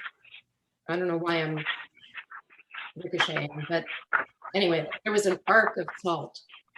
And Ellen Townsend came and carried it away for me and weighed it. And I had swept up 52 pounds of salt right next to the storm drain that goes directly into Doug Pond. And so I wrote, sorry about the sound. I wrote the town manager, conservation director, everybody I could think of, highway department, and I sent a photo showing the arc of salt, because this had been applied at this rate many times this winter. And at the end of Azalea Road, we were getting an arc like that was several inches deep. And, you would walk the dogs over it, and it was just strikingly overdone, I thought. And even Glenwood had heavy salt. So they actually thanked me. Okay, so that maybe is the useful thing to convey. They thanked me, said that clearly they were not meeting their own goals and they were not doing the pond any favors. They did understand that. So Dave Edelman chimed in as a water chemist and really reinforced all the friendly comments I made. And I hope they will change the calibration on the trucks because it's too much. So. Yeah, and Alex, I hope maybe you and the Conscom can help, like, really, push that agenda, because that's really bad for us and with our water quality. And it's bad if they're doing it here, they're likely doing it elsewhere. Right. So thank you. Thanks. I saw you really paying attention. I wanted to make one wildlife observation that our neighbor, Jim Searier, saw. I didn't see it, but I trust his judgment. He was raised in West Texas. He knows a coyote when he sees one. And right across the road from us, between us and the channel is a ridge. And it's a trail that lots of people walk. If you walk around here at all, you've walked the trail. The other morning, there was a coyote just standing right there on the trail. We don't usually get them all the way down here at the end of Pomeroy Road. And he was just standing there looking right at Jim, right at their house. And like a lot of the coyotes in the area, this was a big one. Not at all like his West Texas coyotes that he's used to seeing. And it's just sort of unusual for us to see them. And this was like early in the morning. I'm not fearful of coyotes. It's just interesting that there are enough of them, or that this one was coming all the way down to the end of Foster's Pond Road and Pomeroy Road and exploring. We're used to seeing a lot of fox down here, and we've already seen some. Other neighbors have seen a lot of fox already on Pomeroy Road. And typically fox and coyotes don't really inhabit the same location, but we seem to be finding out that there's either enough in the way of food for them or something, but we seem to be having both. So, and periodically, I think all of us can hear them, like singing over in particularly the Wilmington forest. We can really hear them calling. It was just interesting to have one seen, like really close to our houses here at the end of Pomeroy Road. So I just wanted to report that. The plucking of Lisa's chickens. Yeah, yeah, right. Yeah. So anyway, there are coyotes roaming around too in the neighborhood.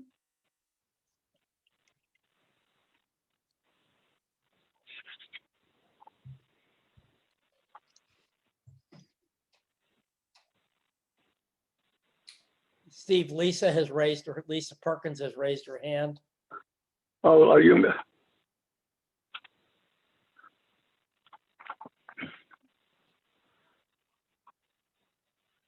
I have unmuted you, Lisa, if you have, or asked you to unmute if you want. Okay. You unmuted just as I tapped unmute myself and not remuted. Oh, okay. Okay.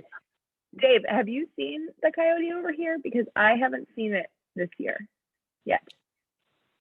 I've only ever seen one. I saw it once in the morning out on the pond. Okay. But it was some time ago. Yeah.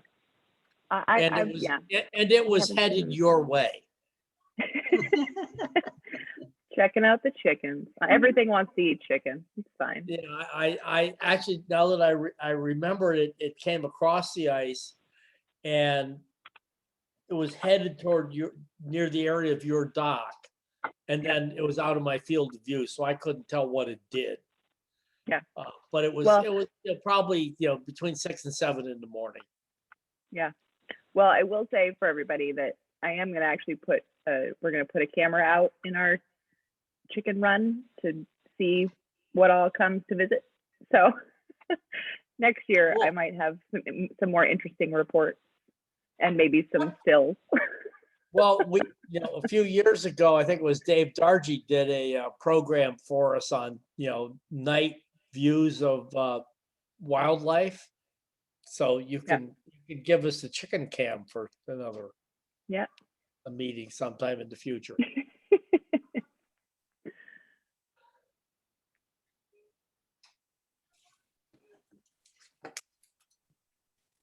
Time to bring Arno back. This and is just one other thing. Katie, do you want to unmute yourself? I just want to introduce you since you are the newest member of the board, Katie Workman. Are you able to just unmute yourself? Hi. Hi, Katie. Welcome to the board and thank you for assuming your new role.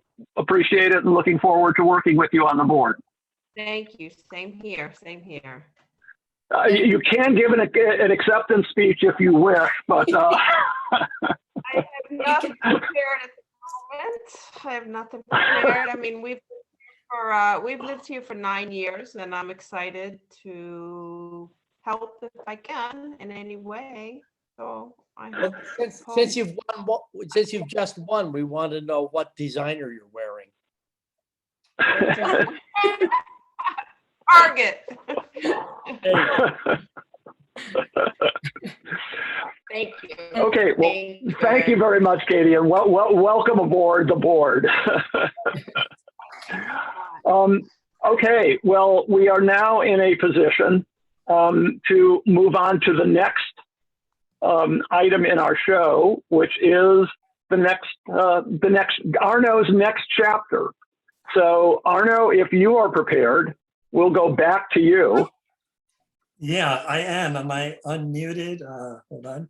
You are indeed unmuted. We can hear you.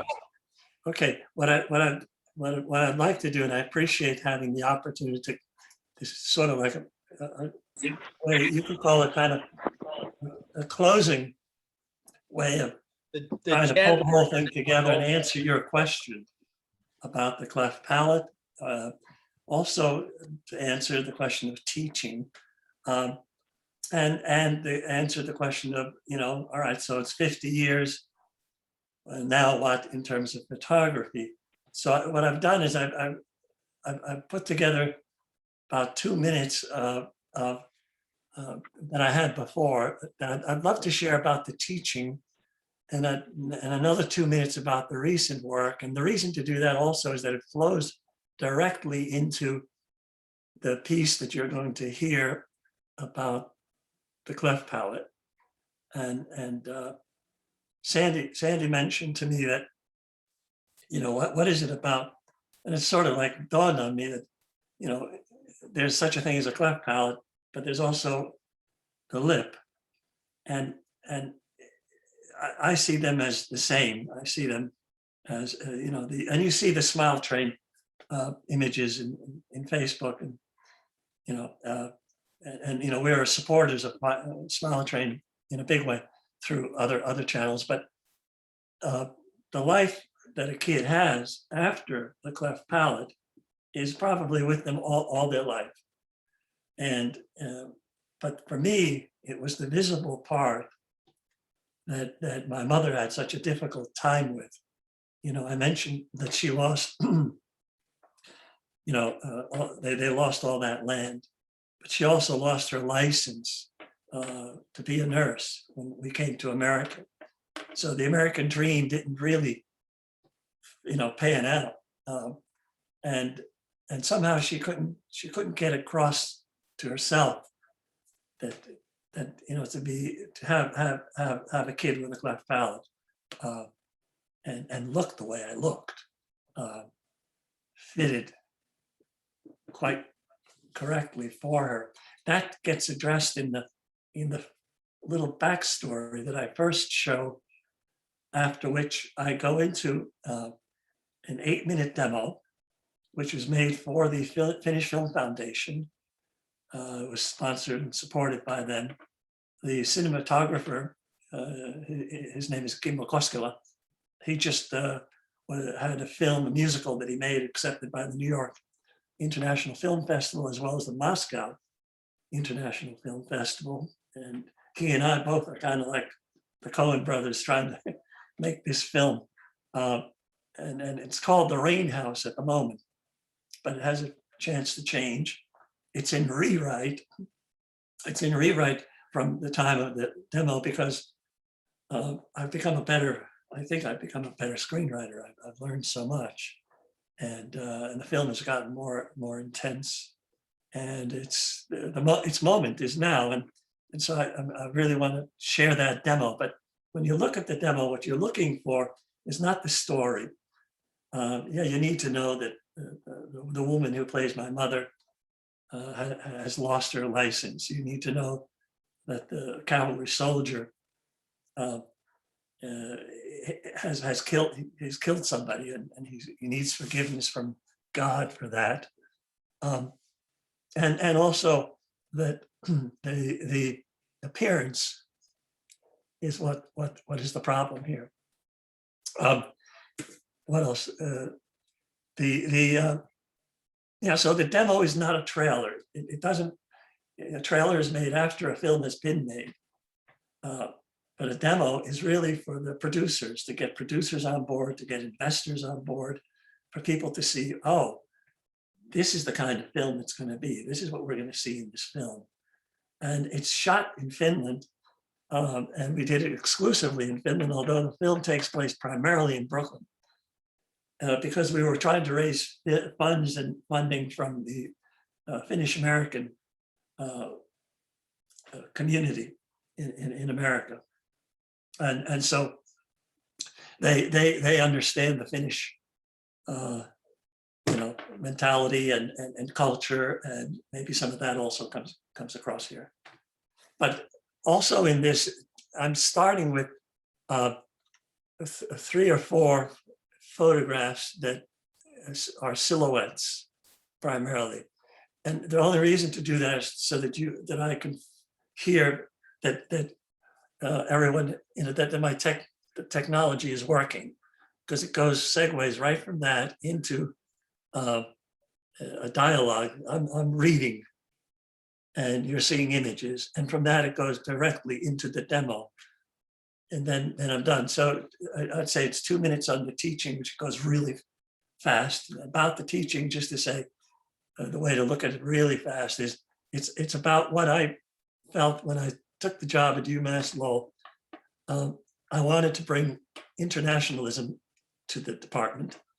And so I created a thing called Spirit Level, which took our students, and about anywhere from 7 to 10 of them, and combined them with 7 to 10 Finnish students, 7 to 10 Italian students, Swiss students, or French students, or if it was in China, that you get a sense of what the masterclass, how the masterclass works, is that it's probably in photography, and maybe in other art forms as well, the most efficient and energetic and successful method of suddenly understanding the medium. And if anyone would like to take a masterclass or one of my workshops, I do give them in Maine, or Anderson Ranch or Santa Fe. It would be a delight to work with anyone who would be interested in that. So and I wanted you to see that, so that you see that my devotion hasn't been just to my own art. It's been in the service of being an example for students. So if I can have those extra 4 minutes, I would start with this and go into it. Slideshow, play from current slide. Does everybody see that? Have I? Hello? Not yet. Not yet. You're not sharing your screen yet. Oh, okay. Let me do that. Yeah. Okay. Good. That's why I did this. All right. Hold on. Why don't I get this share the screen indication here? Oh, okay. I have to do that maybe. Oh, there it is. Okay, share screen. And then I'm going to share this. And I'm going to share the windows. Okay, all right, here we go. Share. Okay, and then we're going to go from here. And we're going to go to current slide. Are we on? Do you see teaching? Yes, teaching is up. Okay, Yeah. great. Okay, so this is spirit level 1, 30 students, 30 days, 3 weeks, not 30 days, 3 weeks. We took this group picture on Charles Bridge in Prague. The only way to get nobody on the bridge, because it's covered all the day, is you have to party all night. And so at 5 in the morning, we got on the bridge. We slept on the bridge from 4 to 5. And we all got up for the picture. The spirit level 1 went from Finland to Russia to Estonia to Latvia, down to Poland, Wrocław, into Czechoslovakia, and then into Vevey, Switzerland, where the labs were. I was working with the school in Vevey, and so there are Finnish students here, American students, equal number, and Swiss, Finnish, and Americans. You could say, well, who's what, and so forth. But here we are again in St. Petersburg, and we're shooting, we're discussing, we're staying up late, we're getting to be friends. Some of these people are lifelong friends. 3 weeks in one, bus, one of these express bus, a lifetime experience. And for our UMass Lowell kids, it was like, it's not like you go yourself and then you meet friends, but you get your friends with you. There's the bus, made a catalog.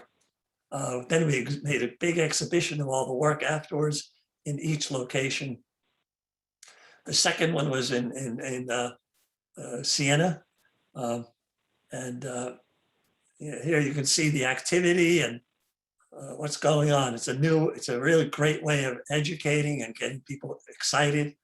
They bring that work back, they put it in their portfolios and in their CVs. The next one, 3, was in Mexico, in Oaxaca. They meet the locals. After that, number 4, and always there are guest artists that come along with me in this, schools that are involved in Florence. That was spirit level 4. This one is on the island of Hainan with Finnish and Chinese students. These were the kids that you saw before, and unless we see with the eyes of a child, we make no art. Brancusi. But imagine, I mean, the pictures you saw, these kids saw, they laugh at them, they have fun with them. Just a whole different world. This is in Sao Paulo, the Villa Mariana workshop. João Kulksar, the guy with the red shoes here, came to Foster's Pond actually to set up the show and everything. That was the one that had that big mural at the Southeast Museum in Daytona Beach.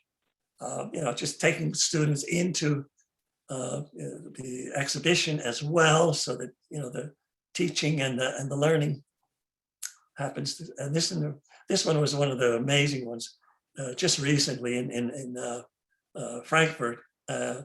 And after the masterclass, I went there 3 times.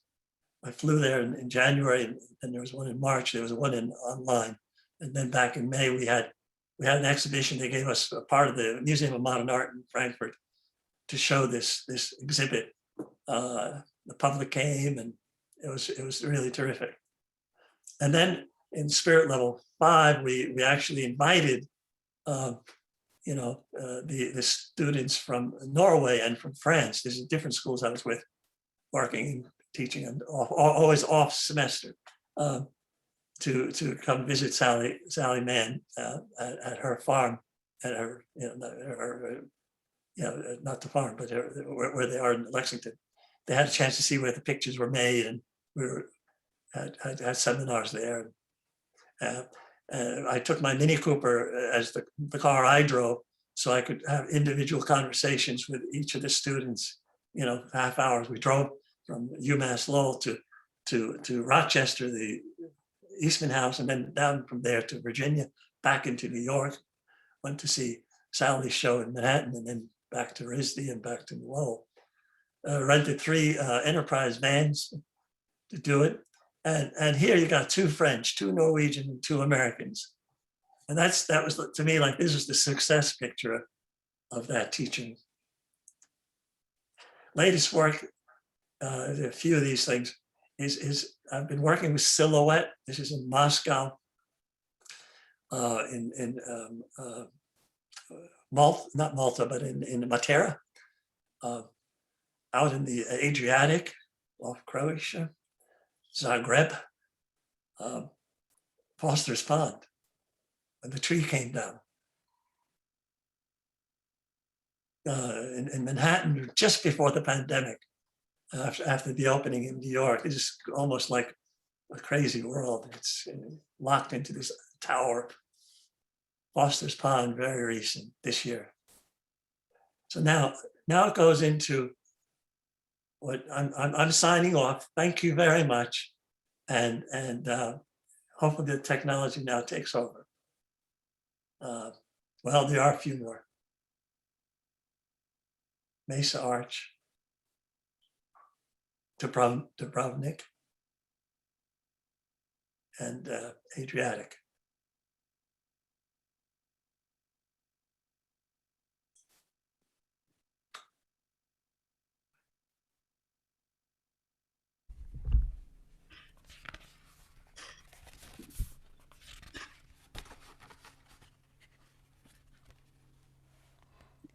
My name was born in Italy. My parents pulled Arno out of the river that flows through Florence. My father tacked on to Rafael to be my healer. It was all done very quickly, a kind of shotgun baptism just before my first operation. Perhaps the water pouring over my head reminded them of the river. Truth was, my mother wanted a girl so badly, she even had a girl's name picked out for her unborn princess. But another boy it would be, and horror of horrors. The infant they brought over for her to see was no prince. When she laid eyes on me for the first time, torn apart at the top lip with a gaping double cleft palate, she screamed, "Via boys, take him away." Still, all that desire for a girl had to go somewhere. I want to think it flowed off on me. Why else does a man crave the loving tenderness of women all his life? I spent a good part of my first years in hospital beds and warm water baths. I could still remember how the nurses would surround the tub and smile down on me. Everything was white, the uniforms, the stiff sheets they tucked me under, the adhesive tape that held my lip and repaired cleft palate together, even the ether haze, a bright, blinding whiteness. Those early visual memories became totally erotic in later life.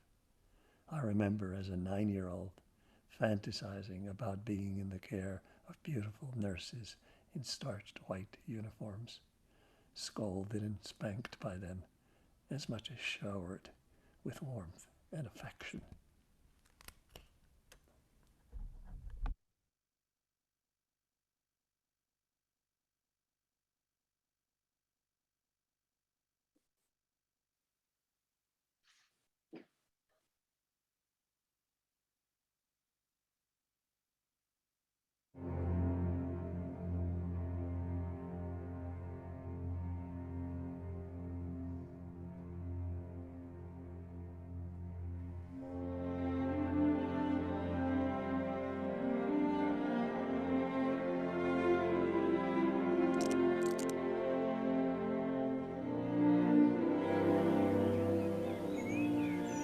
Every mother was once a little girl.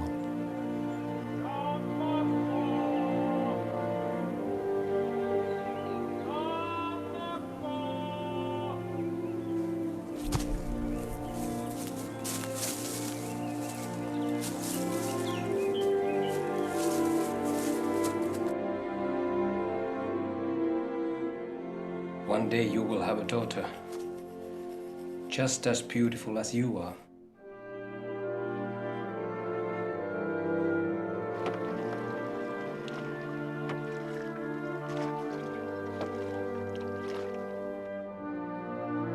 See?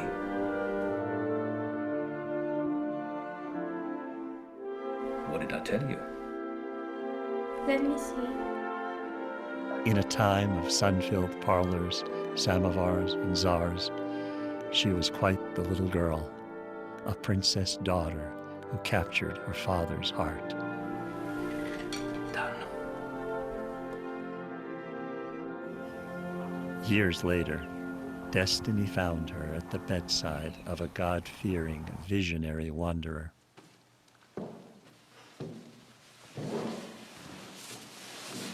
So you're in the cavalry? And you're in love. What makes you so sure? It's how it works. I learned to walk on a train in Siberia. I don't get the connection. We fall in love the same way. What's walking got to do with falling in love?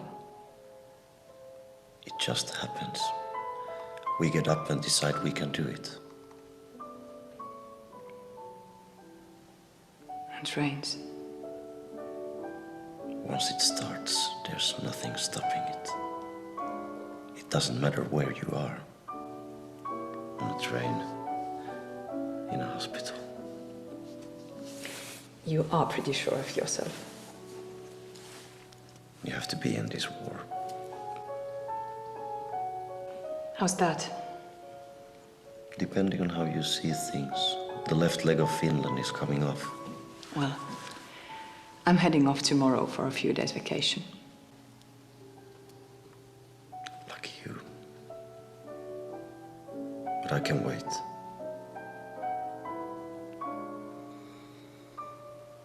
Your horse can't.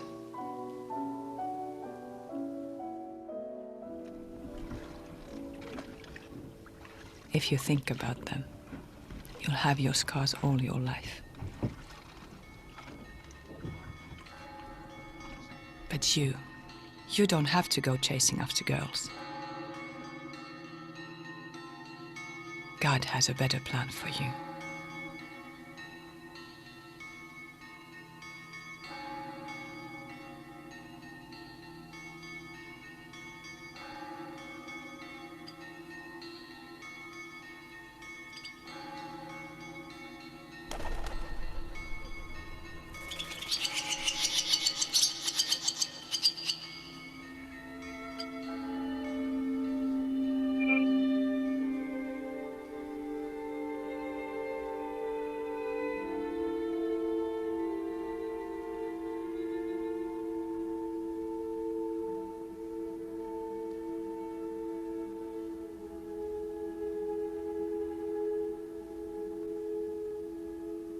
I promise. I'll make it up to you.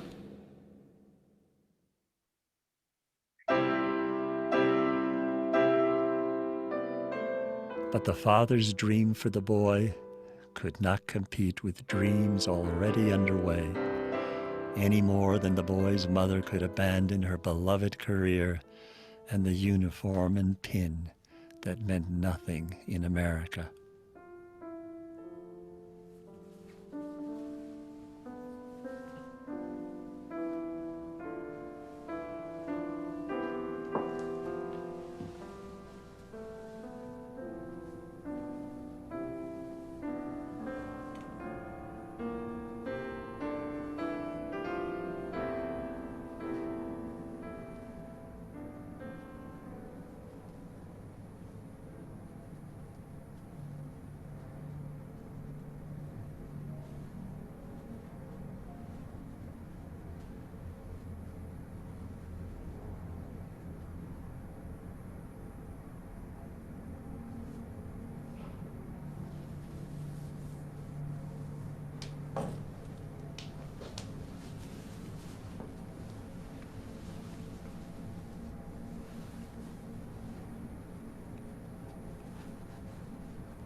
Mother and son, Beauty and the Beast, have one last chance to bring the cleft to a close.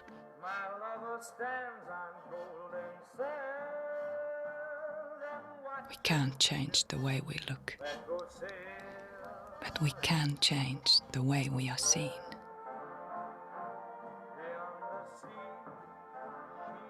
You're in God's hands now! He can't be ours.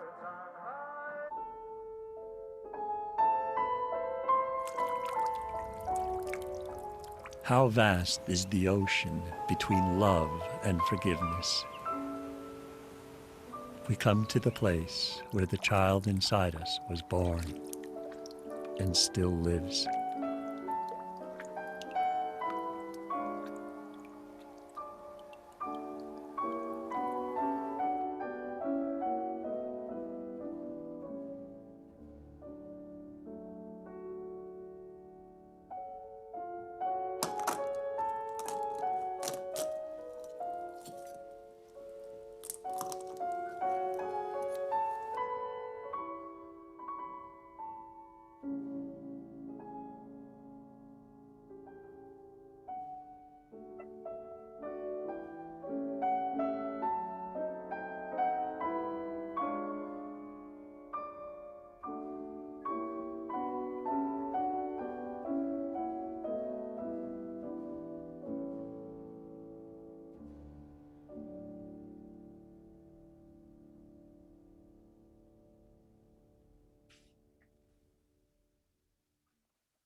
You have to take it off mute.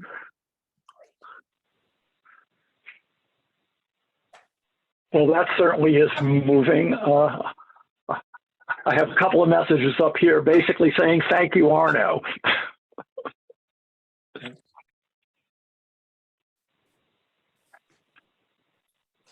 You know, it's okay to have a couple of dreams in your life. And this is one of them. You know, I've got my books and all of that will go on. But I'm writing and I can't help but want to put this thing to bed because there are so many others waiting in line for scripts. Mm. And you know, I want to do both. I want to be a screenwriter and direct some of them. This one I want to direct, but I don't have to direct others. And continue the photography. And you know, Foster's Pond has been an amazing resource. We did see the eagles. We have our share of the snapping turtles, and we know there are a lot of geese. When the fox thought it lived here at one point, stuck around for a while. And, so we love wildlife sightings. We're all so lucky to be where we are. And you know, I look forward to, you know, as we all do, to the pandemic being over in such a way that the next meeting we are all together. And I want to also just thank you, Steve, for the incredible dedication you have given this organization, and you are the thread that holds all of us together and keeps it really vital and so important, and a reason to be here. So thank you. Well, thank you, Arno. Thank you, Arno. And thank you for sharing so much of your work and of yourself with us this evening. Yeah, it was incredibly moving and personal, and I've known you for years, but this really is revelatory in a way, and we admire you for all that you've done in your career and as a resident of the pond, and a member of our community. Well, we have gone a little over time of what we advertised this session to be. It's past 9:40 now. So I am prepared to end the meeting unless there are people who do want to be heard. I don't see any messages up and I don't see any raised hands. So thank you all for coming. Thank you, Arno, for sharing so much with us tonight. It's been a fabulous, fabulous evening all the way around. And with that, the meeting comes to an end. So I conclude the annual meeting of the Foster's Pond Corporation. Thank you and good night to everyone. David, thank you, Marty. And Hey, thank you, Steve. Thank you. wonderful. It's interesting to see the